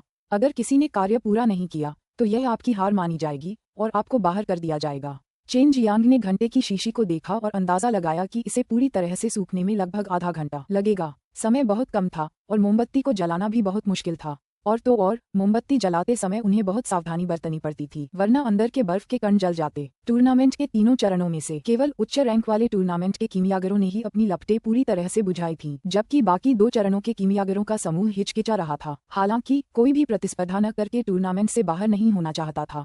इतने सारे कीमियागरों ने एक साथ अपनी सच्ची क्यूई की लपटें छोड़ी, जिससे पूरा टूर्नामेंट स्टेडियम एक विशाल स्टीमर में बदल गया। दर्शकों में से कई लोग अचानक आए भीषण गर्मी को बर्दाश्त नहीं कर पाए। सबके शरीर पसीने से भीग गए थे। केवल कुछ ही अच्छे मार्शल आर्टिस्ट अपनी सच्ची क्यूई से इस अचानक बदलाव का सामना कर पाए। प्रत्येक प्रतिभागी ने सावधानीपूर्वक अपनी मोमबत्तियां जलाईं। कुछ मोमबत्तियां सतह से थोड़ी थोड़ी जलीं, कुछ किनारों से, लेकिन सभी मोमबत्तियां बहुत कम लपटें छोड़ रही थीं और बहुत सावधानी से जल रही थीं। चेन जियांग की जलाने की विधि अनोखी और अद्भुत थी। सभी को ये देखकर आश्चर्य हुआ कि उसने मोमबत्ती को पूरी तरह से अपनी लपटों में लपेट लिया था। इसके अलावा उसकी लपटें भी बहुत भयानक थीं। उसके साथ मंच पर मौजूद सभी कीमियागरों को तापमान सहन करने में थोड़ी दिक्कत हो रही थी। साथ ही चेन जियांग की भयावह लपटों से वे भी चौंक गए थे। हालांकि उन्हें विश्वास था कि चेन जियांग जिस तरह से काम कर रहा था, उससे अंततः सभी कण नष्ट हो जाएंगे। चेन जियांग ने बाकी 2 टूर्नामेंट स्टेज पर नजर डाली तो उसने तीनों टूर्नामेंट स्टेज पर कैंडल के ताप प्रतिरोध में अंतर देखा। उच्च रैंक टूर्नामेंट स्टेज पर कैंडल का ताप प्रतिरोध स्पष्ट रूप से सबसे ज्यादा था। हुआ शियांग युए हाथ में चाय का प्याला लिए एक नीची खिड़की के सामने बैठी थी और डेनशियांग टावर की 20वीं मंजिल से बड़े इत्मीनान से देख रही थी। चेन शियांग की लपटों को देखते हुए उसने धीमी आवाज में कहा, ये बदमाश हमेशा इतना लापरवाह रहता है। अग्नि आत्मा के होते हुए भी अगर इसने इतनी बेपरवाही से जलने की हिम्मत की तो क्या ये हार नहीं जाएगा। लियू मैंग अंदर आईं और नीची खिड़की के पास बैठ गईं। उन्होंने चाय की एक चुस्की ली और फिर हंसते हुए बोली, क्या हम एक शर्त लगाएं? कभी नहीं, इस बदमाश के पास बहुत सारे चर हैं। हुआ जियांगयू ने एक आकर्षक मुस्कान के साथ और लियू मैंग के चेहरे को छुआ। बहन मैंग, आप निश्चित रूप से अपने प्रिय की जीत पर दांव लगाने जा रही हैं। क्या मैं सही हूँ? कुलीन और प्रतिष्ठित लियू मैंग हुआ जियांगयू के सामने एक सामान्य लड़की की तरह थी और शर्म से लाल हो गई, इससे पहले कि वह कोमलता से उपहास करती और कहती, आपको ईर्ष्या होनी चाहिए। लियू मैंग ने चेन जियांग को ये सोचकर धोखा दिया कि वह दिव्य अष्टस्वर्गीय साम्राज्य में लौट आए है। ऐसा चेन जियांग से बचने के लिए किया गया था। वह जानती थी कि अगर वह चेन जियांग के और करीब आए तो दोनों की भावनाएं और गहरी हो जाएंगी। हो सकता है एक दिन बात हद से ज्यादा बढ़ जाए। और हाँ, उसका मन इस समय उथल पुथल में था, क्योंकि चेन जियांग उसके दोनों शिष्यों का प्रेमी था और वह इस बात को लेकर बहुत उलझन में थी। लेकिन पहले लियू मैंग को निर्वाण संकट पार करना जरूरी था, तभी वह इन जटिल भावनाओं से निपट सकती थी। इसके अलावा अगर वह अपने संकट को पार करने में असफल रही तो वह चेन जियांग को उस समय शोक में नहीं डालना चाहती थी। इससे चेन जियांग के दिल पर एक साया भी रह जाता जो नुकसानदेह होता, खासकर जब वह निर्वाण संकट पार करने वाला था। तुम कब तक छिपने की योजना बना रही हो? लियू मैंग ने पूछा। वह स्पष्ट रूप से हुआ जियांगयू के कुछ रहस्यों से वाकिफ थी जिन्हें चेन जियांग भी जानना चाहता था। रुको, जब तक वह मुझसे ज्यादा ताकतवर न हो जाए मैं उसे तब बताऊंगी। मैंग, शायद तब तक हम बहनें बन जाएंगी। इस बदमाश का आकर्षण बहुत ज्यादा है। मेरा दिल थोड़ा हिल गया है। हे। हुआ जियांगयू ने प्यार से हंसते हुए चिढ़ाया। टूर्नामेंट में व्यस्त होने के कारण चेन जियांग को स्वाभाविक रूप से पता नहीं चला कि दो सुंदरियां उसके बारे में बात कर रही थीं। हालांकि वह गंभीर दिख रहा था, फिर भी कभी कभी वह मंच पर अपनी नजरें घुमाकर उन सुगंधित पसीने से भीगी सुंदरियों पर नजर डाल लेता। खासकर अच्छे फिगर वाली सुंदरियों पर वह हमेशा एक नजर डालता, जिससे वह टूर्नामेंट के लिए और भी ज्यादा उत्साहित हो जाता। एक एक करके सभी प्रतिभागी कीमियागर मोमबत्ती जलाने में तल्लीन हो गए। केवल चेन जियांग ही अपने प्रयासों में आधे अधूरे मन से लगा हुआ था। उसके लिए ये प्रतियोगिता उतनी चुनौतीपूर्ण नहीं थी। कीमिया के दौरान लपटों पर नियंत्रण और भी कठिन होता था, इसलिए उसकी नजर में ये प्रतियोगिता एक खेल के समान थी। मोमबत्ती में लाल बर्फ के कण चेन जियांग की दिव्य इंद्रिय द्वारा पहले ही बंद कर दिए गए थे और वह बस अपनी इच्छानुसार लपटों को नियंत्रित करता और उनमें घुल मिल जाता। ये लपटें उसके शरीर का एक अंग थीं, वह उन्हें अपनी इच्छानुसार नियंत्रित कर सकता था। टूर्नामेंट के तीनों चरणों में चेन जियांग का प्रदर्शन बेहद आकर्षक था। न सिर्फ उसने जो लौ छोड़ी थी वह बहुत तेज थी, बल्कि उसकी लपटों ने पूरी मोमबत्ती को पूरी तरह से लपेट लिया था। एक नज़र में वह काफी विशिष्ट लग रहा था। अचानक चेन जियांग के सामने की लपटें गायब हो गईं। पूरा दर्शक तुरंत शोरगुल से भर गया। साथ ही भीड़ एक एक करके चिल्लाने लगी, क्योंकि मोमबत्ती कहीं नहीं दिख रही थी। इस बीच चावल के दाने जैसे लाल बर्फ के कण चेन जियांग के ठीक सामने लटके हुए थे। चेन जियांग के नियंत्रण से ये सभी बर्फ के कण विशेष आइस बॉक्स में गिर गए। चेन जियांग की लपटों में मोमबत्ती काफी देर तक लिपटी रही, फिर अचानक गायब हो गई, बिल्कुल किसी जादू की तरह। इसके बाद लाल बर्फ के कई कण निकले, जिन्हें देखकर सभी दंग रह गए। 100 कण। श्रीमती ली स्वयं आईं और उन्होंने कुल संख्या की पुष्टि की। उन्होंने अपनी दिव्य बुद्धि से एक बार फिर अविश्वास से गिनती की पुष्टि की। उनके चेहरे पर भी आश्चर्य के भाव थे। चेन जियांग सबसे तेज था, लेकिन उसने पहला राउंड भी बखूबी पास कर लिया। इससे दूसरे कीमियागरों पर बहुत दबाव पड़ा। पहले तो उन्हें लगा कि चेन जियांग के दिमाग में कुछ गड़बड़ है, लेकिन अब उन्हें पता चला कि वे शुरू से ही घमंडी थे। चेन जियांग टूर्नामेंट के मंच पर बैठा था और मध्य श्रेणी के टूर्नामेंट के मंच पर नजर रख रहा था, जहां उसके प्रशिक्षु याओ हाईशिंग और उसके अच्छे दोस्त वू कियानकियान भी मौजूद थे। दोनों ही चरम मार्शल संप्रदाय के सर्वश्रेष्ठ कीमियागरों में से थे, खासकर वू कियानकियान, जिसकी प्रगति बेहद चौंकाने वाली थी। हालांकि वह तीसरे स्तर की कीमियागर थी, वह पहले से ही सच्चे मौलिक दान को परिष्कृत कर सकती थी। चेन जियांग के अनुमान के अनुसार 1 या 2 वर्षों में वह चौथे स्तर की कीमियागर तक पहुंच सकती है। वू कियानकियान ने एल्डर डैन से अपनी ज्वाला का रंग छिपाने का तरीका सीखा, जिसके बाद उसने अपनी नीली ज्वालाओं को बिल्कुल भी उजागर नहीं किया। इस समय तक उसकी ज्वालाओं ने मध्य श्रेणी के टूर्नामेंट चरण में 100 से ज्यादा कीमियागरों को, चाहे वे जवान हों या बूढ़े, शर्मिंदा कर दिया था। ज्वाला आत्मा होने के कारण उसकी ज्वालाओं को ज्वालाओं में श्रेष्ठ माना जाता था। यही कारण था कि वू कियानकियान द्वारा छोड़ी गई ज्वालाओं का आभामंडल आम जनता से अलग था। जहां तक चेन जियांग की स्वर्गीय सूर्य अग्नि की बात है, वह वू कियानकियान से कहीं बेहतर थी। अपनी उदात्त आभा और शाही आक्रामकता दोनों में एक्सट्रीम मार्शल सेक्ट की प्रथम सुंदरी के योग्य उसका रूप रंग सिस्टर मैंग हुआ शियांग्युए, सिस्टर यूयू और सिस्टर मेयाओ के बराबर है और 30 वर्ष से अधिक आयु की होने के बावजूद उसकी परिपक्व सुंदरता। चेन जियांग ने वू कियानकियान के सुंदर और कोमल रूप रंग को देखा और विचारों में खो गया। आश्चर्य की बात ये थी कि चेन जियांग के कार्य पूरा करने के कुछ ही समय बाद वू कियानकियान ने भी अपनी मोमबत्ती गायब कर दी और 100 लाल बर्फ के कण निकाल लिए। उसने भी सफलतापूर्वक ये परीक्षा उत्तीर्ण कर ली, जिससे सभी आश्चर्यचकित रह गए। पता चला कि वे दोनों ही चरम मार्शल संप्रदाय की शिष्याएं थीं।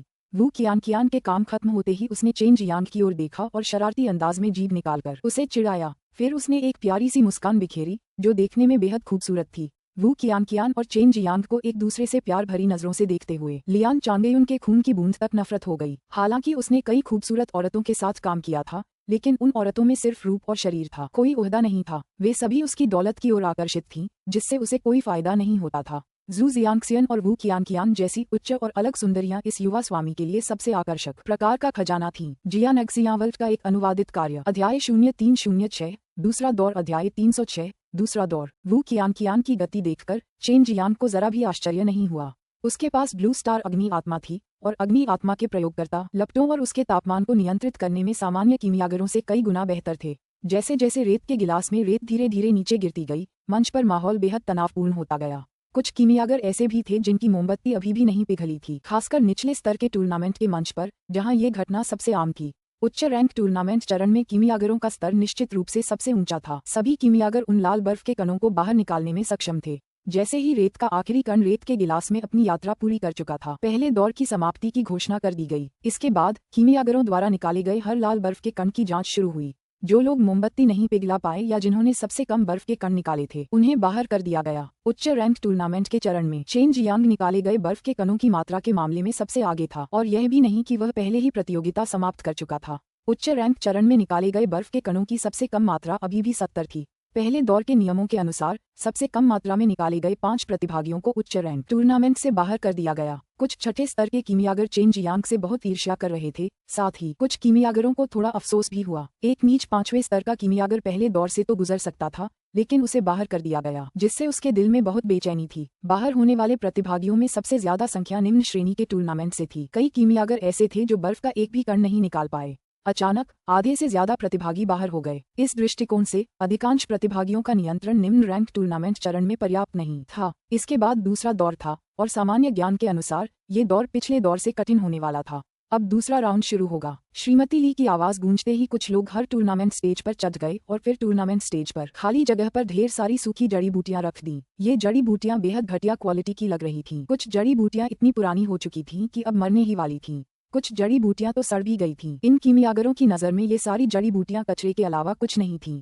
मुझे पता है कि ये जड़ी बूटियां आपकी नज़र में कचरा हैं, लेकिन टूर्नामेंट के दूसरे दौर में आपको इन जड़ी बूटियों का इस्तेमाल डांस को परिष्कृत करने के लिए करना होगा। फिर गुणवत्ता, परिष्कृत डांस की संख्या और लगने वाले समय के अनुसार आपका मूल्यांकन किया जाएगा। उच्च रैंक वाले टूर्नामेंट में गुणवत्ता, परिष्कृत डांस की संख्या और लगने वाले समय के आधार पर सबसे कम परिणाम वाले 5 प्रतिभागियों को बाहर कर दिया जाएगा। चलिए दूसरा दौर शुरू करते हैं। श्रीमती ली ने रेत घड़ी निकाली। यद्यपि रेत बहुत धीरे धीरे निकाली जा रही थी, लेकिन ये स्पष्ट था कि समय ज्यादा नहीं था, यहाँ तक कि पहले दौर से भी कम। चेन जियांग ने उन सड़ी हुई जड़ी बूटियों पर नजर डाली। तभी उसे एहसास हुआ कि ज्यादातर जड़ी बूटियां सच्चे एलिमेंटल डैन के नुस्खे का हिस्सा थीं। ये देखा जा सकता था कि डेंशियांग ताओयुआन ने सच्चे एलिमेंटल डैन के लिए जड़ी बूटियों के कई सेट लगाए थे। हालांकि एक मुख्य घटक स्पिरिट क्रिस्टल एसेंस गायब था। कई कीमियागरों की नज़र में ये सच्चे एलिमेंटल डैन को परिष्कृत करने के लिए एक अनिवार्य घटक था। बेशक अगर यह उपलब्ध न भी होता तो भी डैन को परिष्कृत करना संभव था। हालांकि डैन की संख्या कम हो जाती और गुणवत्ता भी गिर जाती। जब चेन जियांग ने पहले ट्रू एलिमेंटल डैन को परिष्कृत किया था, तब उसने वास्तव में स्पिरिट क्रिस्टल एसेंस का उपयोग नहीं किया था। ऐसा इसलिए था क्योंकि उसने ब्लैक टॉर्टोइस ट्रू क्यूई की साधना की थी और एक प्रकार का द्रव उत्पन्न कर सकता था जो स्पिरिट क्रिस्टल एसेंस के विकल्प के रूप में कार्य कर सकता था। चेन जियांग वहां गया और कुछ सड़ी हुई जड़ी बूटियां उठा लाया। सच्चे एलिमेंटल डांस की मुख्य सामग्री जुवान जैन घास, 10,000 साल पुराना स्पिरिट फल, स्पिरिट क्रिस्टल एसेंस और ग्रैंड एलिमेंटल नट थी। स्पिरिट क्रिस्टल एसेंस के अलावा बाकी 3 सामग्रियां जड़ी बूटियों के ढेर में थीं। हालांकि वे सभी बहुत सड़ी हुई थीं और उनमें स्पिरिट क्यूई की कमी थी। अपर्याप्त हर्बल स्पिरिट क्यूई की भरपाई के लिए चेन जियांग केवल अपने अनुभव पर भरोसा कर सकता था और सामग्रियों की मात्रा बढ़ा सकता था। अन्य चरणों में उन बेकार जड़ी बूटियों को चुनने वाले सभी अन्य रसायन शास्त्री अफसोस जता रहे थे कि भले ही कुछ रसायन शास्त्री बेहतर जड़ी बूटियों का उपयोग करें, फिर भी वे शोधन में सफल नहीं हो पाएंगे। ऐसे में इस तरह की बेकार जड़ी बूटियों का उपयोग करना तो दूर की बात है। यही कारण था कि ये दौर इन रसायन शास्त्रियों के लिए एक बड़ी चुनौती थी, चाहे वे उच्च स्तर के रसायन शास्त्री हों या निम्न स्तर के। चेन जियांग ने जिस डैन को सबसे ज्यादा परिष्कृत किया था वह वास्तव में सच्चा एलिमेंटल डैन था। हालांकि ये जड़ी बूटियां थोड़ी सड़ी हुई थीं, फिर भी उस समय उनके लिए कोई बड़ी मुश्किल नहीं थी, जिससे वह काफी निराश थे। चेन जियांग जड़ी बूटियों का चयन करने वाला पहला व्यक्ति था, जबकि अन्य कीमियागर वास्तव में कुछ बेहतर जड़ी बूटियां हासिल करने के लिए दूसरों के साथ संघर्ष कर रहे थे ताकि उनके शोधन में थोड़ी अधिक संभावना हो। सड़ी हुई ट्रू एलिमेंटल डैन जड़ी बूटियों की कोई कमी नहीं थी, फिर भी उन्हें चुनने वाला कोई नहीं था क्योंकि स्पिरिट क्रिस्टल एसेंस उपलब्ध नहीं थे। चेन जियांग को ट्रू एलिमेंटल डैन की जड़ी बूटियां चुनते देख श्रीमती ली ने याद दिलाया, युवा मास्टर चेन, रसायन प्रक्रिया के दौरान आप निजी तौर पर अपनी जड़ी बूटियां नहीं मिला सकते। मंच पर कई बूढ़ों की आंखों में एक तीखी नजर चमक रही थी। ये सभी कम से कम छठे दर्जे के कीमियागर थे। चाहे कोई भी हो, वे जो कुछ भी कर रहे थे सब उनकी नजरों के सामने साफ दिखाई दे रहा था। चेन जियांग का ट्रू एलिमेंटल डांस चुनना उनसे छिपा नहीं था। श्रीमती ली को चिंता थी कि चेन जियांग को नियमों की जानकारी नहीं होगी और इस तरह बाहर कर दिया जाएगा। चेन जियांग मुस्कुराई, मुझे पता है, लेकिन ट्रू एलिमेंटल डैन को परिष्कृत करते समय स्पिरिट एसेंस क्रिस्टल की आवश्यकता नहीं होती है। वैसे भी मैंने ट्रू एलिमेंटल डैन को परिष्कृत करने के लिए पहले कभी इस तरह की चीज का इस्तेमाल नहीं किया था। श्रीमती ली थोड़ी अचंभित रह गईं। अन्य रसायन शास्त्रियों ने भी चेन जियांग को अविश्वास भरी निगाहों से देखा। अगर स्पिरिट क्रिस्टल एसेंस का उपयोग नहीं किया जाता तो तैयार किए गए दानों की संख्या निश्चित रूप से कम होगी और इसकी गुणवत्ता पर भी प्रतिकूल प्रभाव पड़ेगा। क्या ये ट्रू एलिमेंटल दान की जड़ी बूटियों की बर्बादी नहीं थी? वू कियान भी चेन जियांग की तरह ही थी। उसने भी ट्रू एलिमेंटल डैन को परिष्कृत करने का विकल्प चुना। चेन जियांग ने एक बार उसे ट्रू एलिमेंटल डैन को परिष्कृत करने में मार्गदर्शन दिया था, जिससे उसे स्पिरिट ची को एकत्रित करने का एक अनूठा तरीका और स्पिरिट ची को तरल रूप में परिवर्तित करने की तकनीक सीखने का अवसर मिला। ये स्पिरिट क्रिस्टल एसेंस के उपयोग का विकल्प बन सकता था और वह इस प्रक्रिया में पहले से ही निपुण थी। याओ हाईशेंग के लिए भी यही सच था। आखिरकार वह चेन जियांग का प्रशिक्षु था। चेन जियांग अपनी कुछ कीमिया तकनीकें उसे जरूर सिखाएगा। अब भी कोई और असली एलिमेंटल डैन जड़ी बूटियां नहीं चुन रहा था, जिससे उन सभी को अपेक्षाकृत बेहतर जड़ी बूटियां बहुत आसानी से मिल गईं। चेन जियांग जमीन पर पालथी मारकर बैठ गया और ब्रिलियंट फ्लेम ड्रैगन फनेस निकाल लिया। उसे तख्त पर रख दिया और श्रीमती ली और उन बुजुर्गों के निरीक्षण का इंतजार करने लगा। इस बीच उसने जड़ी बूटियों को संसाधित करना शुरू कर दिया। जड़ी बूटियों के मृत भागों को हटाया, अवांछित छिलकों को हटाया और फिर जल्दी से उन्हें धो डाला। पलक झपकते ही चेन जियांग ने जड़ी बूटियों को संसाधित करना समाप्त कर दिया था। उसकी गतिविधियां बहुत कुशल और तेज थीं। जब दूसरे कीमियागर अभी भी जड़ी बूटियां चुन रहे थे, तब उसने अपनी जड़ी बूटियां कीमिया भट्टी में डाल दी थीं। चेन जियांग के पास कोई स्पिरिट क्रिस्टल एसेंस नहीं था। टूर्नामेंट की देखरेख कर रहे कई बुजुर्गों और मंच पर मौजूद श्रीमती ली ने चेन जियांग की कीमिया भट्टी की बारीकी से जांच की थी और उन्हें कुछ भी छिपा हुआ नहीं मिला। उन्हें यकीन ही नहीं हो रहा था कि चेन जियांग बिना किसी स्पिरिट क्रिस्टल एसेंस के ट्रू एलिमेंटल डैन को परिष्कृत करने जा रहा था। उन्हें यकीन था कि अगर वह परिष्कृत करने में कामयाब भी हो गया तो भी उसकी गुणवत्ता और मात्रा पर बहुत बड़ा असर पड़ेगा। उच्च श्रेणी के टूर्नामेंट चरण में उस कूड़े के ढेर में सबसे ऊंची श्रेणी की जड़ी बूटियां ट्रू एलिमेंटल डैन को परिष्कृत करने के लिए थीं। बाकी जड़ी बूटियां कुछ मध्यम श्रेणी के स्पिरिट लेवल डैन के लिए थीं, जैसे martial elemental dan, melting poison dan वगैरह। अगर स्पिरिट क्रिस्टल एसेंस की कमी न होती तो दूसरे कीमियागर निश्चित रूप से ट्रू एलिमेंटल डैन को परिष्कृत करना चुनते। समय बहुत कम था। जड़ी बूटियां चुनने वाले ज्यादातर कीमियागर पूर्णता की ओर अग्रसर थे, लेकिन अब वे अपनी भट्टियों में जाने से पहले केवल कुछ सड़ी हुई जड़ी बूटियां ही चुन सकते थे। अन्यथा समय समाप्त होते ही उन्हें हटा दिया जाता। कुछ कीमियागर पहले से ही पछता रहे थे। अगर उन्होंने शुरुआत में ही ट्रू एलिमेंटल डैन को परिष्कृत करने का विकल्प चुना होता तो शायद वे कुल मिलाकर थोड़ा और समय बचा सकते थे। हालांकि वे घटिया क्वालिटी के ट्रू एलिमेंटल डैन को परिष्कृत कर सकते थे या शायद सिर्फ एक ट्रू एलिमेंटल डैन को परिष्कृत कर सकते थे। फिर भी निर्धारित समय में कुछ भी परिष्कृत न कर पाना बेहतर ही था। उच्च स्तरीय टूर्नामेंट के सभी कीमियागरों को लग रहा था कि उन्होंने कोई बड़ी गलती कर दी है। दूसरे स्टेज के कीमियागरों के लिए तो यह और भी ज्यादा सच था। यहाँ ज्यादातर कीमियागर पहली बार डेनशियांग ताओयुआन के कीमिया टूर्नामेंट में शामिल हो रहे थे और यह उनकी कल्पना से कहीं ज्यादा कठिन था। जियान एक्सियावल्ट का एक अनुवादित कार्य, अध्याय 0307, अद्वितीय प्रतिभा, अध्याय 307, अद्वितीय प्रतिभा। टूर्नामेंट में उच्चतम स्तर के कीमियागर केवल छठे स्तर पर थे। सातवें स्तर और उससे ऊपर के कीमियागरों की संख्या बहुत कम थी, इसलिए उनके लिए टूर्नामेंट आयोजित करने का कोई मतलब नहीं था। हुआ शियांग युए ने चेन शियांग की कीमिया भट्टी से लाल रोशनी निकलती देखी और कहा, इस बदमाश की भट्टी बिल्कुल भी साधारण नहीं है। हालांकि मैंने इसकी जांच की है, मुझे इसमें कुछ भी अजीब नहीं लगा।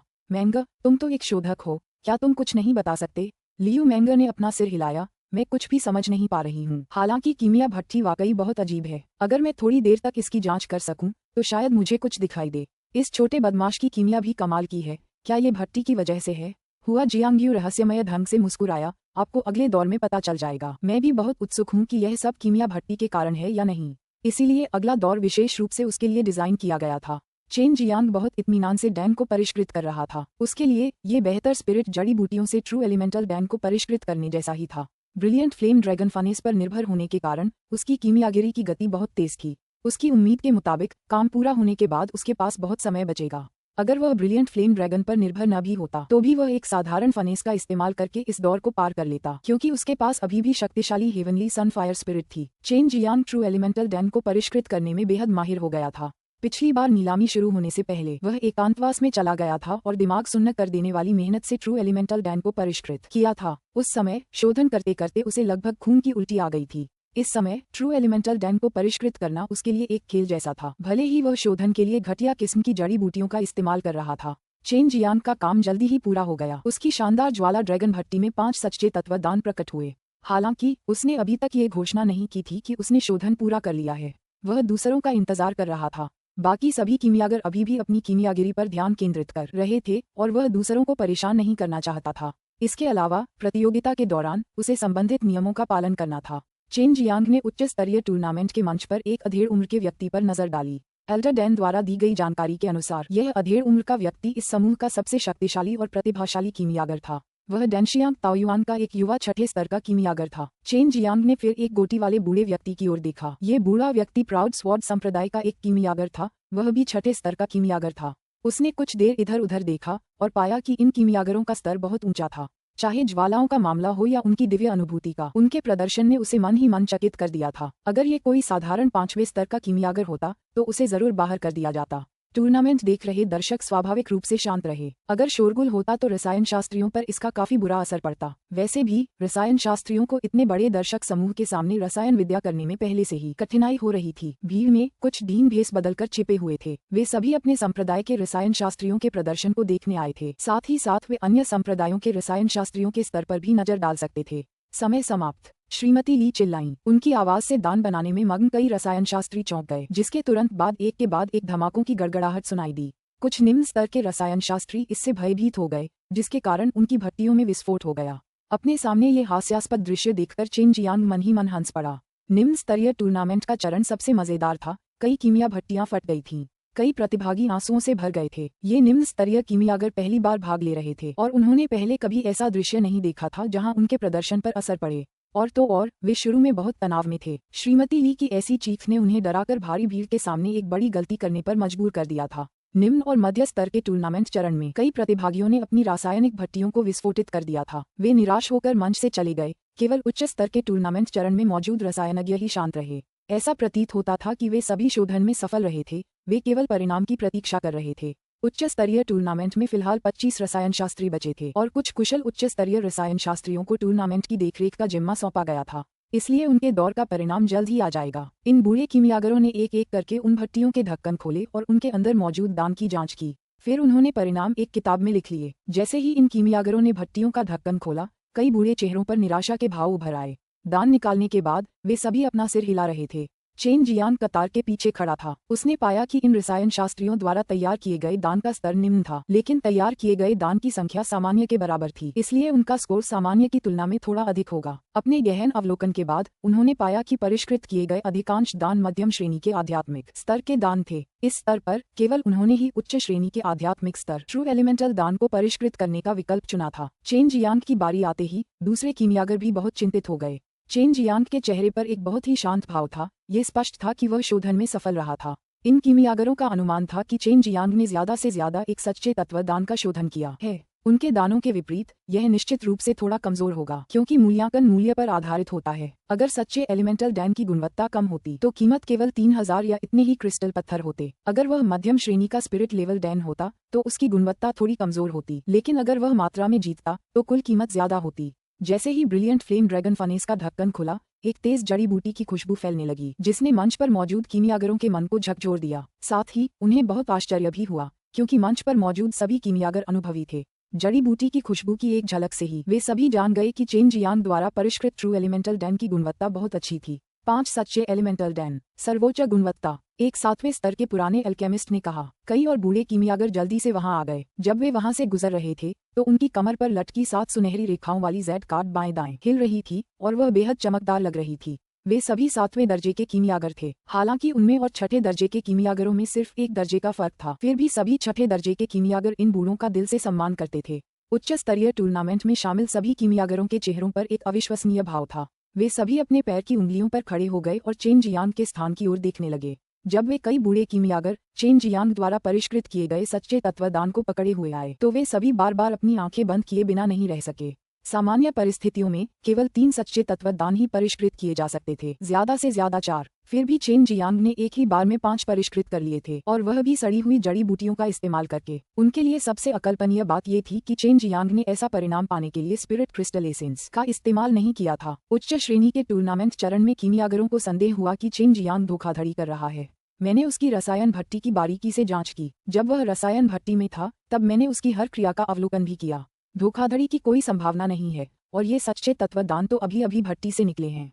हमारा दान शियांग ताओयुआन जड़ी बूटियों को ध्यान से उगाता है, और जब एक सच्चे तत्वदान को हमारी जड़ी बूटियों से परिष्कृत किया जाता है तो उसमें से एक अनोखी जड़ी बूटी की खुशबू निकलती है। सिर्फ जड़ी बूटियों की खुशबू से ही यह पक्का हो जाता है कि ये सच्चे तत्वदान उन्हीं सड़ी हुई जड़ी बूटियों से परिष्कृत किए गए हैं, एक बूढ़े रसायन विज्ञानी ने कहा। हालांकि वह भी बहुत हैरान था, फिर भी उसे अपने सामने प्रस्तुत तथ्यों को स्वीकार करना पड़ा।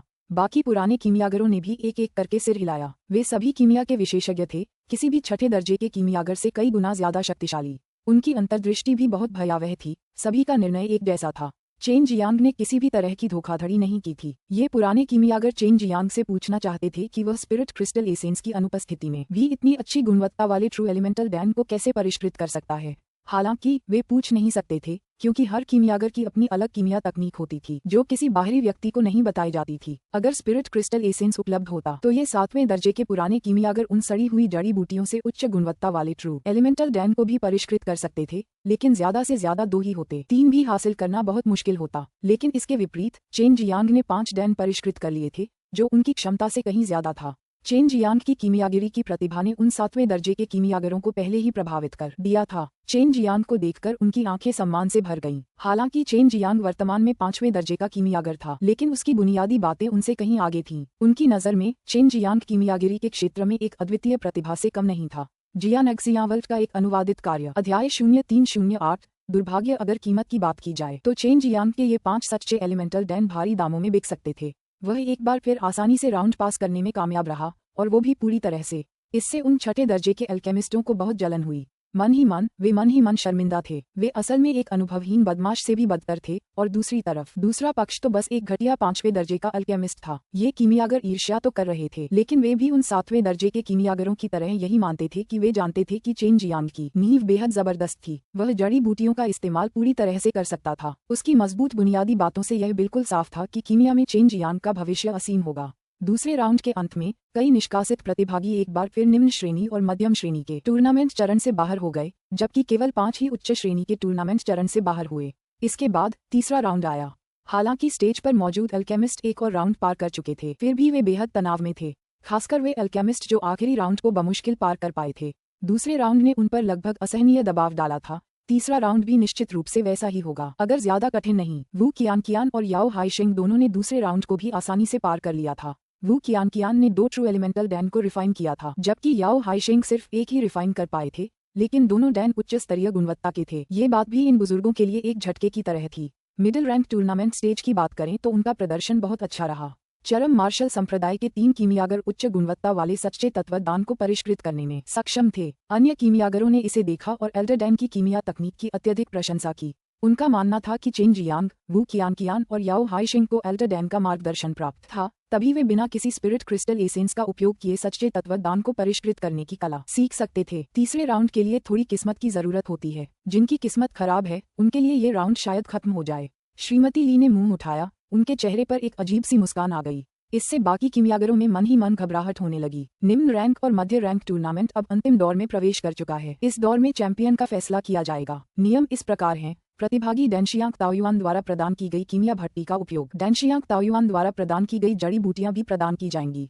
निम्न रैंक टूर्नामेंट के प्रतिभागियों को ग्रैंड एलिमेंटल डैन को परिष्कृत करना होगा। मध्य रैंक टूर्नामेंट के प्रतिभागियों को ट्रू एलिमेंटल डैन को परिष्कृत करना होगा, और दौर लॉटरी द्वारा कीमिया भट्टियों के आवंटन के साथ शुरू होगा। निम्न श्रेणी और मध्यम श्रेणी के टूर्नामेंट चरण कीमिया भट्टियों से भरे हुए थे। ये कीमिया भट्टियां गुणवत्ता में बेहद घटिया लग रही थीं। इन्हें देखकर कीमियागरों की आंखें चौंधिया जाती थीं। इन कीमिया भट्टियों से किसी दान को परिष्कृत करना बहुत मुश्किल होता है ना।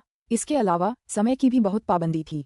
सच में आखिरी दौर सबसे मुश्किल था। इस समय चेन जियांग भी दबाव महसूस कर रहा था। उसे पता चला कि ये रासायनिक भट्टियां उसके पिता द्वारा दी गई घटिया भट्टी से भी बदतर थीं। इससे उसकी ज्वालाओं और जड़ी बूटियों की पूरी क्षमता का उपयोग करने में निश्चित रूप से बाधा आएगी। उच्च श्रेणी का टूर्नामेंट अलग होगा, विजेता का फैसला चौथे दौर में होगा, श्रीमती ली ने कहा। उच्च श्रेणी के टूर्नामेंट में चौथा दौर भी था, जिससे चेन जियांग और अन्य 20 कीमियागरों ने गुप्त रूप से शिकायत की। इन रासायनिक भट्टियों पर संख्याएं अंकित थीं, और लॉटरी में शामिल नोटों पर भी उनसे संबंधित संख्याएं लिखी थीं। जब लॉटरी निकालने का समय आया तो प्रतिभागियों को उनसे संबंधित रासायनिक भट्टी प्राप्त हुई। यदि किसी का भाग्य खराब था तो उसे एक जर्जर रासायनिक भट्टी प्राप्त हुई, जो टूर्नामेंट में उसकी हार का कारण बन सकती थी। मादरचोद, क्या ये कीमियागर भट्टियां किसी और के विस्फोट से क्षतिग्रस्त नहीं हुई हैं जब वे डेंस को परिष्कृत कर रहे थे?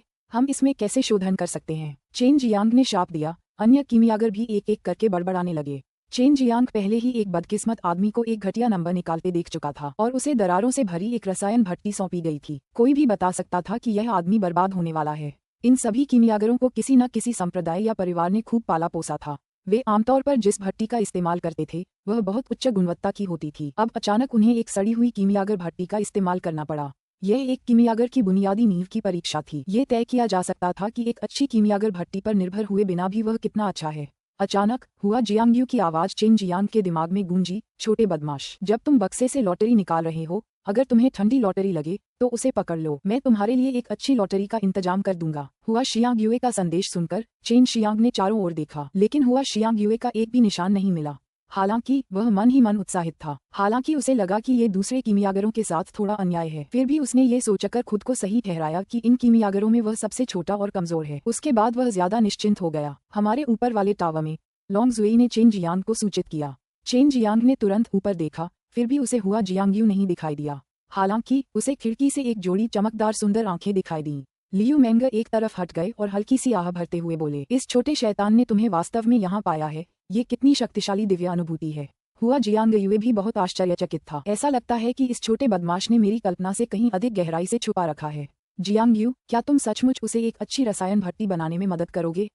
लियू मेंग ने पूछा। बिल्कुल नहीं, क्योंकि यह बदमाश अनुचित लाभ उठाना चाहता है, इसलिए मैं उसे कुछ नुकसान तो जरूर पहुंचाऊंगी। मैं उसे सबसे खराब रासायनिक भट्टी का इस्तेमाल करने पर मजबूर करूंगी। भले ही मैं उस तरह की भट्टी का इस्तेमाल करूं, उससे कुछ भी शुद्ध करना बहुत मुश्किल होगा। इस बदमाश को देखते हुए मुझे आश्चर्य होगा अगर भट्टी जल्दी ही फट न जाए। हुआ शियांगयू ने शरारती मुस्कान के साथ कहा, तुम बहुत बुरे हो, अगर वह हार गया तो वह तुमसे नफरत करेगा। लियू मेंग ने कुछ चिंता के साथ कहा, ये बदमाश हारने वाला नहीं है, बस तुम इंतजार करो और देखो। अगर तुम्हें मेरी बात पर यकीन नहीं है तो हम शर्त लगा सकते हैं। हुआ शियांगयू ने पहले कभी शर्त नहीं लगाई थी, लेकिन अब वह खुद इस विषय को उठा रही है। लियू मेंग अनिश्चित थीं, उन्होंने अपना सिर हिलाया। उच्च स्तरीय टूर्नामेंट के मंच पर 20 कीमिया भट्टियां रखी गई थीं। बीच में एक कीमिया भट्टी पूरी तरह से दरारों से भरी हुई थी। ऐसा लग रहा था जैसे एक स्पर्श से पूरी भट्टी चकनाचूर हो जाएगी। चेन जियांग और उन छठे स्तर के अन्य कीमियागरों को अचानक अपनी रीढ़ से ठंडा पसीना टपकता हुआ महसूस हुआ। जो कोई भी उस कीमिया भट्टी को हटाएगा, उस पर 8 पीढ़ियों का दुर्भाग्य टूट पड़ेगा। उच्च श्रेणी के टूर्नामेंट के तीसरे दौर में आपको इन रासायनिक भट्टियों का उपयोग करके 100 जानवरों के दान को परिष्कृत करना होगा। साथ ही हम आपसे अनुरोध करते हैं कि आप इन रासायनिक भट्टियों को सहेज कर रखें, क्योंकि अंतिम चौथे दौर में भी आपको इनकी आवश्यकता होगी। श्रीमती ली के शब्दों ने टूर्नामेंट के मंच पर मौजूद इन रसायन शास्त्रियों को ऐसा महसूस कराया मानो वे किसी बर्फीले ठंडे अथाह गड्ढे में गिर गए हों। चौथा दौर सबसे कठिन होना चाहिए था और सभी को आश्चर्यचकित करते हुए उन्हें अभी भी इन जर्जर बेकार भट्टियों का उपयोग करना पड़ रहा था, जिससे कई रसायन शास्त्रियों को गाली देने की तीव्र इच्छा हुई। चेन जियांग को लगा कि यह सब निश्चित रूप से हुआ जियांगयू का काम है। चेन जियांग, सबसे पहले तुम्हारी लॉटरी निकाली जाएगी। तुम्हें प्राथमिकता दी गई है क्योंकि तुम पिछले 2 राउंड में पहले स्थान पर थे, श्रीमती ली ने कहा। चेन जियांग बेहद खुश था। उसे पता था कि हुआ शियांगयू ने उसके लिए एक अच्छा भट्टी का इंतजाम कर दिया है। हालांकि उन 20 रासायनिक भट्टियों को देखकर उसे उनमें से कोई भी अच्छी नहीं लगी, फिर भी उसे हुआ शियांगयू पर पूरा भरोसा था। चेन जियांग ने जैसे ही अपना हाथ बॉक्स के अंदर डाला, उसे तुरंत ही कुछ ठंडा महसूस हुआ और उसने तुरंत उस लॉटरी को पकड़ लिया, फिर अपना हाथ बाहर निकाल लिया। दरअसल 8वां वाला तुम्हारी बहन का। चेन जियांग अचानक जोर जोर से गालियां देने लगा। उसे तो जैकपॉट लग ही गया। सबसे खराब कीमिया भट्टी तो उसकी ही थी। उसने सोचा भी नहीं था कि हुआ जियांगयू उसे फंसाएगा और जानबूझकर उसे सबसे खराब कीमिया भट्टी दिलवाएगा। उच्च स्तरीय टूर्नामेंट के मंच पर मौजूद कीमियागरों ने खुशी तो महसूस की ही, साथ ही राहत की सांस भी ली। सबसे घटिया कीमियागर भट्टी का भी एक मालिक था, जिसे उसी ने अपनी ओर खींचा था, जिसने उन्हें बेहद ईर्ष्यालु बनाया था। वे चेन जियांग की भट्टी को फटते हुए देख सकते थे। उसका पूरा चेहरा राख से ढका हुआ था। ये सोचकर उनके सामने मौजूद कठिन काम के बावजूद उनका मूड अचानक अच्छा हो गया। गालियां देते हुए चेन जियांग वहां गया और बड़ी सावधानी से उस सड़ी हुई रसायन भट्टी को अपनी बाहों में थाम लिया। फिर वह अपनी जगह पर लौट आया और पास ही स्थित डेंशियांग टावर की ओर घूरने लगा। उसने 20वीं मंजिल की ओर देखा और दांत बींच लिए। उसकी आंखें गुस्से से भर गईं। शरारती लड़की, ये पिता तुम्हारे कपड़े जरूर उतार देगा, वरना मेरे दिल में इस नफरत को दूर करना नामुमकिन हो जाएगा। चेन जियांग ने मन ही मन कसम खाई। अध्याय 308 दुर्भाग्य। जियान एक्सियावल्ट का एक अनुवादित कार्य। अध्याय 0309 चमत्कार करना। टीएल नोट दिखाएं। लियू मेंग ने अपने होठों को काट लिया, क्योंकि उसने खिड़की की सिलाई के माध्यम से चेन जियांग की प्रक्षेपित निगाह को देखा। मोहिनी, देखो तुमने क्या किया, ये बदमाश तुमसे जरूर नफरत करेगा, लियू मेंग ने चिंतित भाव से कहा। चेन जियांग की हार ने उसे बहुत गहरा सदमा पहुंचाया। मेंग, लगता है तुम उस छोटे बदमाश पर पूरी तरह मोहित हो गए हो। ही हुआ जियांगयू ने पूरी तरह लापरवाह नजरों से जवाब दिया। जरा देखो, उस छोटे बदमाश की कीमियागिरी की क्षमता अभी पूरी तरह से उजागर नहीं हुई है। मैंने उसकी क्षमता को बढ़ाने के लिए ऐसा किया है। वह उस शक्तिशाली भट्टी पर बहुत ज्यादा निर्भर है, जिससे वह कुछ बुनियादी चीजों को नजरअंदाज कर देता है। चेन जियांग ने जब उस जर्जर भट्टी का निरीक्षण किया तो उसकी रीढ़ में एक सिहरन दौड़ गई। भट्टी पूरी तरह से दरारों से भरी हुई थी। कम से कम उसके अंदर अभी भी कुछ घटिया आध्यात्मिक संरचनाएं थीं। वह किसी भी साधारण भट्टी से अलग नहीं दिख रही थी। फिर भी वह इतनी क्षतिग्रस्त थी कि जरा सा स्पर्श भी भट्टी के अनगिनत टुकड़ों में बिखरने का खतरा था। हुआ शियांगयू, तुम दुआ करो कि मैं जीत जाऊं, वरना मुझे लड़कियों पर दया न दिखाने का दोष मत दो। नहीं, अगर मैं जीत भी गया तो भी मैं तुम्हारे कपड़े उतार दूंगा। चेन शियांग ने मन ही मन गाली दी। वह गुस्से से भर गया था। अगर टूर्नामेंट नहीं चल रहा होता तो वह उड़कर आता और हुआ शियांगयू से स्पष्टीकरण और बदला मांगता। 100 जानवरों का दान एक निम्न श्रेणी का गहन स्तर का दान था। हालांकि इसे परिष्कृत करना अपेक्षाकृत आसान था। चेन जियांग ने महसूस किया कि अगर वह इसे परिष्कृत करने के लिए इस तरह की चीज का उपयोग करता है तो कठिनाई एक अमर दान को परिष्कृत करने के समान होगी। पिछले राउंड की तरह हर कोई निर्धारित समय में 100 बीस्ट्स डैन का एक सेट तैयार करेगा। आपका मूल्यांकन मात्रा और गुणवत्ता के आधार पर किया जाएगा। और एक बात, जल्दी खत्म करने पर कोई अतिरिक्त अंक नहीं मिलेंगे। अब अपनी तैयारी कर लो, श्रीमती ली ने कहा। इस समय चेन जियांग के पास और कोई रास्ता नहीं था। वह बस हिम्मत जुटाकर इस जर्जर भट्टी पर ही कीमिया के लिए निर्भर था। जड़ी बूटियां पहले से ही वितरित की जा रही थीं। डैनशियांग ताओयुआन के पास जड़ी बूटियों की कोई कमी नहीं थी। 100 जानवरों के दान के लिए सामग्री की तो बात ही छोड़िए, जो उनके पास सबसे ज्यादा थी। इसीलिए वे इतनी महंगी जड़ी बूटियां निकालने को तैयार थे। प्रत्येक प्रतिभागी को केवल 2 अवसर मिलेंगे। यदि आप पहली बार असफल होते हैं तो आप यहां आकर जड़ी बूटियों का एक और सेट प्राप्त कर सकते हैं। ये फिर भी प्रसन्नता की बात थी, क्योंकि वे पहली बार इस प्रकार की क्षतिग्रस्त भट्टियों का प्रयोग कर रहे थे और उनमें से किसी को भी पूर्ण विश्वास नहीं था। उच्च स्तरीय टूर्नामेंट के मंच पर किमियागर चेन जियांग को ऐसे देख रहे थे मानो किसी हारे हुए खिलाड़ी को देख रहे हों। उनके चेहरे पर तिरस्कार की चमक थी। दर्शकों में भी उसके बारे में चर्चा का कोई अंत नहीं था। सभी चेन जियांग पर तरस खा रहे थे। उसकी किस्मत पूरी तरह से खराब थी। उसने असल में सबसे खराब भट्टी निकाली थी।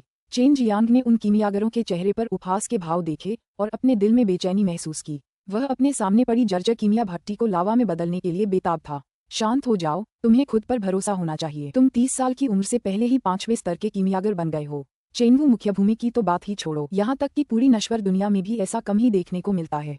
बाय यूयू ने चेन जियांग को प्रोत्साहित किया। बड़ी बहन सही कह रही है, तुम्हें खुद पर भरोसा होना चाहिए। जरा सोचो, भले ही तुम्हारे कीमिया कोर्स के बारे में सिर्फ हम ही जानते हैं, फिर भी यह बहुत शानदार है। इस बहन को कीमिया की जीनियस माना जाता है, फिर भी तुम मुझसे ज्यादा जबरदस्त हो। तुम जरूर टूर्नामेंट जीत जाओगी। सू मेयाओ ने भी चेन जियांग का हौसला बढ़ाया। 2 सुंदरियों का प्रोत्साहन पाकर चेन जियांग आत्मविश्वास से भर गया। जब तक एक सुंदर देवी उनके साथ होती, एक आदमी बिना किसी हिचकिचाहट के आग और पानी में भी चल सकता था। उसका प्रदर्शन बिल्कुल अलग स्तर का होता। क्या होगा अगर मैं कुछ परेशानी पैदा कर दूं जिससे ये लोग सफल न हो सकें? इस तरह तो इस दौर में सभी का अंत हो जाएगा। लॉन्ग जुई, इस शरारती ड्रैगन ने मुस्कुराते हुए कहा। जरूरत नहीं। इस समय चेन जियांग बिल्कुल नया इंसान था। पहले वाला वो उदास सा माहौल अब नजर नहीं आ रहा था। अब वो लड़ने के जोश से भरा हुआ था, पूरी तरह आत्मविश्वास से भरा हुआ। यून शियादाओ, झू रोंग और बाकी लोग भी पछता रहे थे। उन्हें बहुत निराशा हुई कि चेन जियांग की किस्मत इतनी खराब निकली। सबसे अहम मौके पर उसने इतनी घटिया रसायन भट्टी बना दी। देखो, मुझे याद है जब भी बड़े भाई चेन की नजर ऐसी होती थी, वे चमत्कार कर देते थे, यून शियादाओ ने कहा। वह काफी समय से चेन जियांग के आसपास थे और जब सब मानते थे कि यह सब नामुमकिन है, तब भी चेन जियांग ने उन्हें बार बार गलत साबित किया था। झू रोंग ने हंसते हुए कहा, हम व्यर्थ में चिंता कर रहे हैं। छोटे भाई चेन का रसायन विज्ञान का स्तर ऊंचा और रहस्यमय है। उसके पास निश्चित रूप से कोई बैकअप योजना होगी। यून शियादाओ और बाकियों के चेहरों पर अचानक मुस्कान आ गई। वे सभी चेन जियांग के अच्छे दोस्त थे और चाहते थे कि चेन जियांग जीत जाए। दूर एक कोने पर टोपी पहने और काले वस्त्र पहने 2 आदमी एक पेड़ पर शराब पी रहे थे। डीन, क्या आपको लगता है कि हमारे युवा मार्शल अंकल चैंपियन बन सकते हैं? वू कैमिंग ने पूछा। पता नहीं, हमारे युवा मार्शल अंकल हमेशा अप्रत्याशित चीजें करते हैं। उनके लिए हम उन्हें मापने के लिए सामान्य मानकों का इस्तेमाल नहीं कर सकते। हम बस इंतजार कर सकते हैं और देख सकते हैं, वू डोंगचेन ने जवाब दिया। हालांकि उन्हें और वू काइमिंग दोनों को चेन जियांग की जीत की उम्मीद नहीं थी, फिर भी उन्हें लगा कि चेन जियांग तीसरे राउंड में बिल्कुल भी बाहर नहीं होगा। हालांकि तीसरा दौर केवल 2 घंटे का था, फिर भी 100 जानवरों के दान को परिष्कृत करने के लिए ये पर्याप्त से भी ज्यादा था। लेकिन ये केवल सामान्य रसायन भट्टियों का उपयोग करके किया जा रहा था। अगर उनकी क्षतिग्रस्त रसायन भट्टियों को भी ध्यान में रखा जाए तो ये समय निश्चित रूप से पर्याप्त नहीं था, खासकर चेन जियांग के लिए। रसायन शास्त्रियों के बेहतर प्रदर्शन के लिए उनका विश्राम काल काफी लंबा कर दिया गया था। जल्द ही दोपहर हो गई। सिर पर तेज धूप पड़ रही थी और जमीन से भाप उठ रही थी, जिससे दर्शकों में से अधिकांश लोग बड़बड़ा रहे थे। हालांकि रसायन शास्त्रियों के लिए ये गर्मी कुछ भी नहीं थी। नंगी धूप में बैठने के बाद दर्शक जल्द ही पसीने से तरबतर हो गए। इस समय तक निम्न और मध्य स्तर की प्रतियोगिता समाप्त हो चुकी थी। मध्य स्तर की प्रतियोगिता की विजेता वू कियान थी। चेन जियांग इस पर ध्यान दे रहा था, इसलिए उसे इसमें कोई आश्चर्य नहीं हुआ। आखिर वू कियान के पास अग्नि आत्मा थी और उन्हें एल्डर डैन द्वारा प्रशिक्षित किया गया था। उनकी प्रतिभा को देखते हुए अगर वह नहीं जीतती तो यह अजीब बात होती। याओ हेशिंग दूसरे स्थान पर थे। उन्होंने 3 उच्च गुणवत्ता वाले ट्रू एलिमेंटल डैन का निर्माण किया था। वहीं वू कियान ने 4 का निर्माण किया था। दोनों ने ही बहुत अच्छा प्रदर्शन किया था। आखिरकार उन्हें भी निम्न गुणवत्ता वाली रासायनिक भट्टी का ही उपयोग करना पड़ा था। चेन जियांग मन ही मन उनके लिए खुश था। वे जल्द ही उच्च स्तरीय टूर्नामेंट के मंच के पास टूर्नामेंट देखने के लिए पहुंच गए। वू कियान और याओ हेशिंग दोनों कुछ देर पहले तक रसायन विद्या में मग्न थे। उन्हें पता नहीं था कि चेन जियांग ने सबसे खराब रसायन भट्टी तैयार कर ली है। युन शियादाओ से सारी बात जानने के बाद उन्होंने मन ही मन राहत की सांस ली। ब्रेक टाइम खत्म हो गया है, राउंड शुरू हो, श्रीमती ली ने चिल्लाते हुए कहा और फिर एक अपेक्षाकृत बड़ी रेतघड़ी को पलट दिया। सभी ने जल्दी से तवे पर रखी जड़ी बूटियां तोड़ी और कुशलतापूर्वक उन्हें संसाधित करना शुरू कर दिया। कई प्रसिद्ध रसायन शास्त्री निम्न श्रेणी के गहन स्तर के दान का शोधन कर रहे थे। कई निम्न स्तर के रसायन शास्त्री इस प्रक्रिया को ध्यानपूर्वक देख रहे थे। सभी को उम्मीद थी कि वे कुछ सीख सकेंगे। चेन जियांग को 100 जानवरों के दान को परिष्कृत करने में निपुण माना जा सकता है। इसके अलावा वह एक साथ 10 दान परिष्कृत कर सकता था, जो कि बहुत बड़ी संख्या थी। हालांकि ये तब संभव था जब वह ब्रिलियंट फ्लेम ड्रैगन फनेस का उपयोग कर रहा था। क्षतिग्रस्त रासायनिक भट्टी का उपयोग करते समय उसमें उतना आत्मविश्वास नहीं था। चेन जियांग ने जड़ी बूटियों का प्रसंस्करण जल्दी से पूरा कर लिया। उसे सू मेयाओ ने यही तरीका सिखाया था, जो उसके आसपास के लोगों की तुलना में काफी अलग था। पूरी प्रक्रिया बहुत सीधी और कुशल लग रही थी, साथ ही देखने में भी बहुत सुंदर और मनभावन थी। मंच के नीचे मौजूद कीमियागरों ने अभी तक ज्यादा कुछ नहीं देखा था कि चेन जियांग जड़ी बूटियों को क्षतिग्रस्त कीमिया भट्टी में डाल चुका था। हालांकि रसायन भट्टी में आग डालने के लिए केवल एक ही प्रवेश द्वार था, फिर भी इससे कोई समस्या नहीं होती थी। मुख्य समस्या भट्टी में दरारें थीं। गर्मी और हर्बल स्पिरिट क्यूई का बाहर रिसाव एक गंभीर समस्या थी। अगर इसे ठीक से संभाला न जाए तो रसायन भट्टी अचानक फट सकती थी। चेन जियांग अपनी शक्तिशाली दिव्य इंद्रिय का उपयोग करके इन दरारों को बंद कर सका, साथ ही पूरी रसायन भट्टी को स्थिर भी कर सका। शुरू में डगमगा रही रसायन भट्टी जल्द ही स्थिर हो गई। सभी के दिल अभी भी शांत नहीं थे, क्योंकि रसायन भट्टी पर दरारें हर मिनट बढ़ती जा रही थीं। लगभग सभी की निगाहें चेन जियांग की जर्जर भट्टी पर टिकी थीं। अनगिनत दरारों से लाल लाल आभा छलकती साफ दिखाई दे रही थी। स्थिति बहुत खराब थी। लग रहा था कि भट्टी कभी भी फट सकती है। अध्याय 0310 खो गए। चेन जियांग बेहद निराश था, क्योंकि रसायन भट्टी उसकी कल्पना से भी ज्यादा खराब निकली। खासकर उसकी ऊष्मा प्रतिरोधक क्षमता के मामले में आग जलाने के कुछ ही देर बाद पहले से ही बेहद कमजोर भट्टी में और दरारें पड़ने लगीं। अगर लपटें पर्याप्त गर्म नहीं होती तो वह जड़ी बूटियों को जला नहीं पाता, लेकिन अगर हालात ऐसे ही रहे तो जड़ी बूटियों के जलने से पहले ही रसायन भट्टी जलकर चूर्ण चूर्ण हो सकती थी। मुझे इसे किसी तरह स्थिर करना ही होगा। चेन जियांग ने अपना दूसरा हाथ कीमिया भट्टी के ऊपर रखा और अपनी सार्वभौमिक सच्ची क्यूई को मुक्त किया और फिर अपनी दिव्य इंद्रिय से एक ढाल बनाकर पूरी भट्टी को उसमें कसकर बांध दिया, ताकि कीमिया भट्टी अब और अपने विनाश की ओर न बढ़े। साथ ही उसने कीमिया भट्टी की सतह से ऊष्मा को अवशोषित करना शुरू कर दिया, जिससे कीमिया भट्टी पर कुल दबाव कम हो गया। चेन जियांग के लिए 100 जानवरों के दान को परिष्कृत करना कोई मुश्किल काम नहीं था। सबसे कठिन काम था पूरी प्रक्रिया के दौरान कीमिया भट्टी को बरकरार रखना। चेन जियांग ने राहत की सांस ली, क्योंकि कीमियागर भट्टी पर नई दरारें आना बंद हो गईं। हालांकि उसकी प्रगति धीमी होती जा रही थी। हालांकि बाकी सभी कीमियागरों के चेहरे पर गंभीरता और एकाग्रता का भाव था, फिर भी उनकी कीमियागर भट्टियां चेन जियांग की भट्टियों से कई गुना बेहतर थीं। कम से कम उन्हें अभी तक उस लगभग घातक समस्या का सामना नहीं करना पड़ा था जिसका वह सामना कर रहा था। समय धीरे धीरे बीतता गया। समय समय पर चेन जियांग की क्षतिग्रस्त भट्टी खतरनाक ढंग से हिलती और खड़खड़ाती। पलक झपकते ही बिना किसी दुर्घटना के 1 घंटा बीत गया।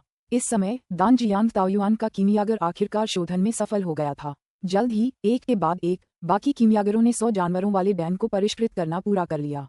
20 प्रतिभागियों में से केवल चेन जियांग ने ही परिष्करण पूरा नहीं किया था। आखिरकार वह जिस कीमिया भट्टी का इस्तेमाल कर रहा था वह सबसे खराब थी। ये तथ्य कि वह अब तक कीमिया भट्टी के लाखों टुकड़ों में बिखरने के बिना टिके रह सका, पहले से ही बहुत अच्छा था। सभी कीमियागर पसीने से तरबतर चेन जियांग को घूर रहे थे। पिछले 2 राउंड में चेन जियांग ने ही सारी सुर्खियां बटोरी थीं। चेन जियांग का वर्तमान संघर्षपूर्ण रूप देखकर वे मन ही मन बहुत खुश हुए। अचानक चेन जियांग की रसायन भट्टी जोर से हिलने लगी। उसने जोर से अपनी आंखें खोलीं, तभी पूरे चौक में एक जोरदार धमाका हुआ। वहां मौजूद सभी लोग चेन जियांग के सामने धुआं उगलते हुए देख सकते थे, जिसके साथ एक तेज रोशनी भी फूट रही थी। इस नज़ारे के तुरंत बाद एक तेज जड़ी बूटी की खुशबू फैल गई। पूरा दर्शक दीर्घा सन्नाटे में डूब गया। सब एकटक चेन जियांग को घूर रहे थे। मन ही मन चेन जियांग के लिए सब दुखी थे। हालांकि यहाँ कोई भी चेन जियांग की रसायन विद्या की प्रतिभा से अनजान नहीं था, सिर्फ इसलिए कि उसकी किस्मत थोड़ी खराब हो गई थी। युन शियादाओ ने झू रोंद की मोटी मांसल बांह पर जोर से चुटकी काटी, फिर भी उसने कोई प्रतिक्रिया नहीं दी। उसका मुंह पूरी तरह खुला हुआ था। भट्टी के फटने का दृश्य उसके दिमाग में बार बार घूम रहा था। वू कियान ने अपने होठों को कसकर काट लिया, अभी भी मंत्रमुग्ध चेन जियांग को देखते हुए। उसने महसूस किया कि उसका दिल दर्द से धड़क रहा था, जबकि उसकी आंखें नम हो गईं। वू काइमिंग और गू डोंगचेन आह भर कर बोले। चेन जियांग ने अपनी रसायन भट्टी खो दी थी, उसे हारना ही था। टावर के ऊपर से चेन जियांग का वर्तमान रूप देखकर लियू मेंगे ने हल्के से अपने होंठ काटे, फिर हल्की सी आह भरी। उसका दिल दर्द से धड़क उठा। हुआ जियांगयू ने हल्की सी आह भरी और कहा, मैंने उसे ज्यादा आंक लिया था। मुझे उम्मीद है कि वह इससे उबर जाएगा। जैसे ही श्रीमती ली राउंड के परिणामों की घोषणा करने वाली थी, चेन जियांग जोर से चिल्लाया, रुको। सब हैरान थे, चेन जियांग क्या करने वाला था।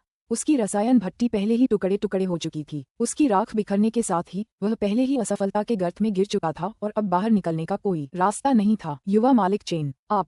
श्रीमती ली को भी चेन जियांग पर तरस आ रहा था। वो अभी भी थोड़े सदमे में थी। उन्हें जरा भी अंदाजा नहीं था कि चेन जियांग क्या करने वाला है।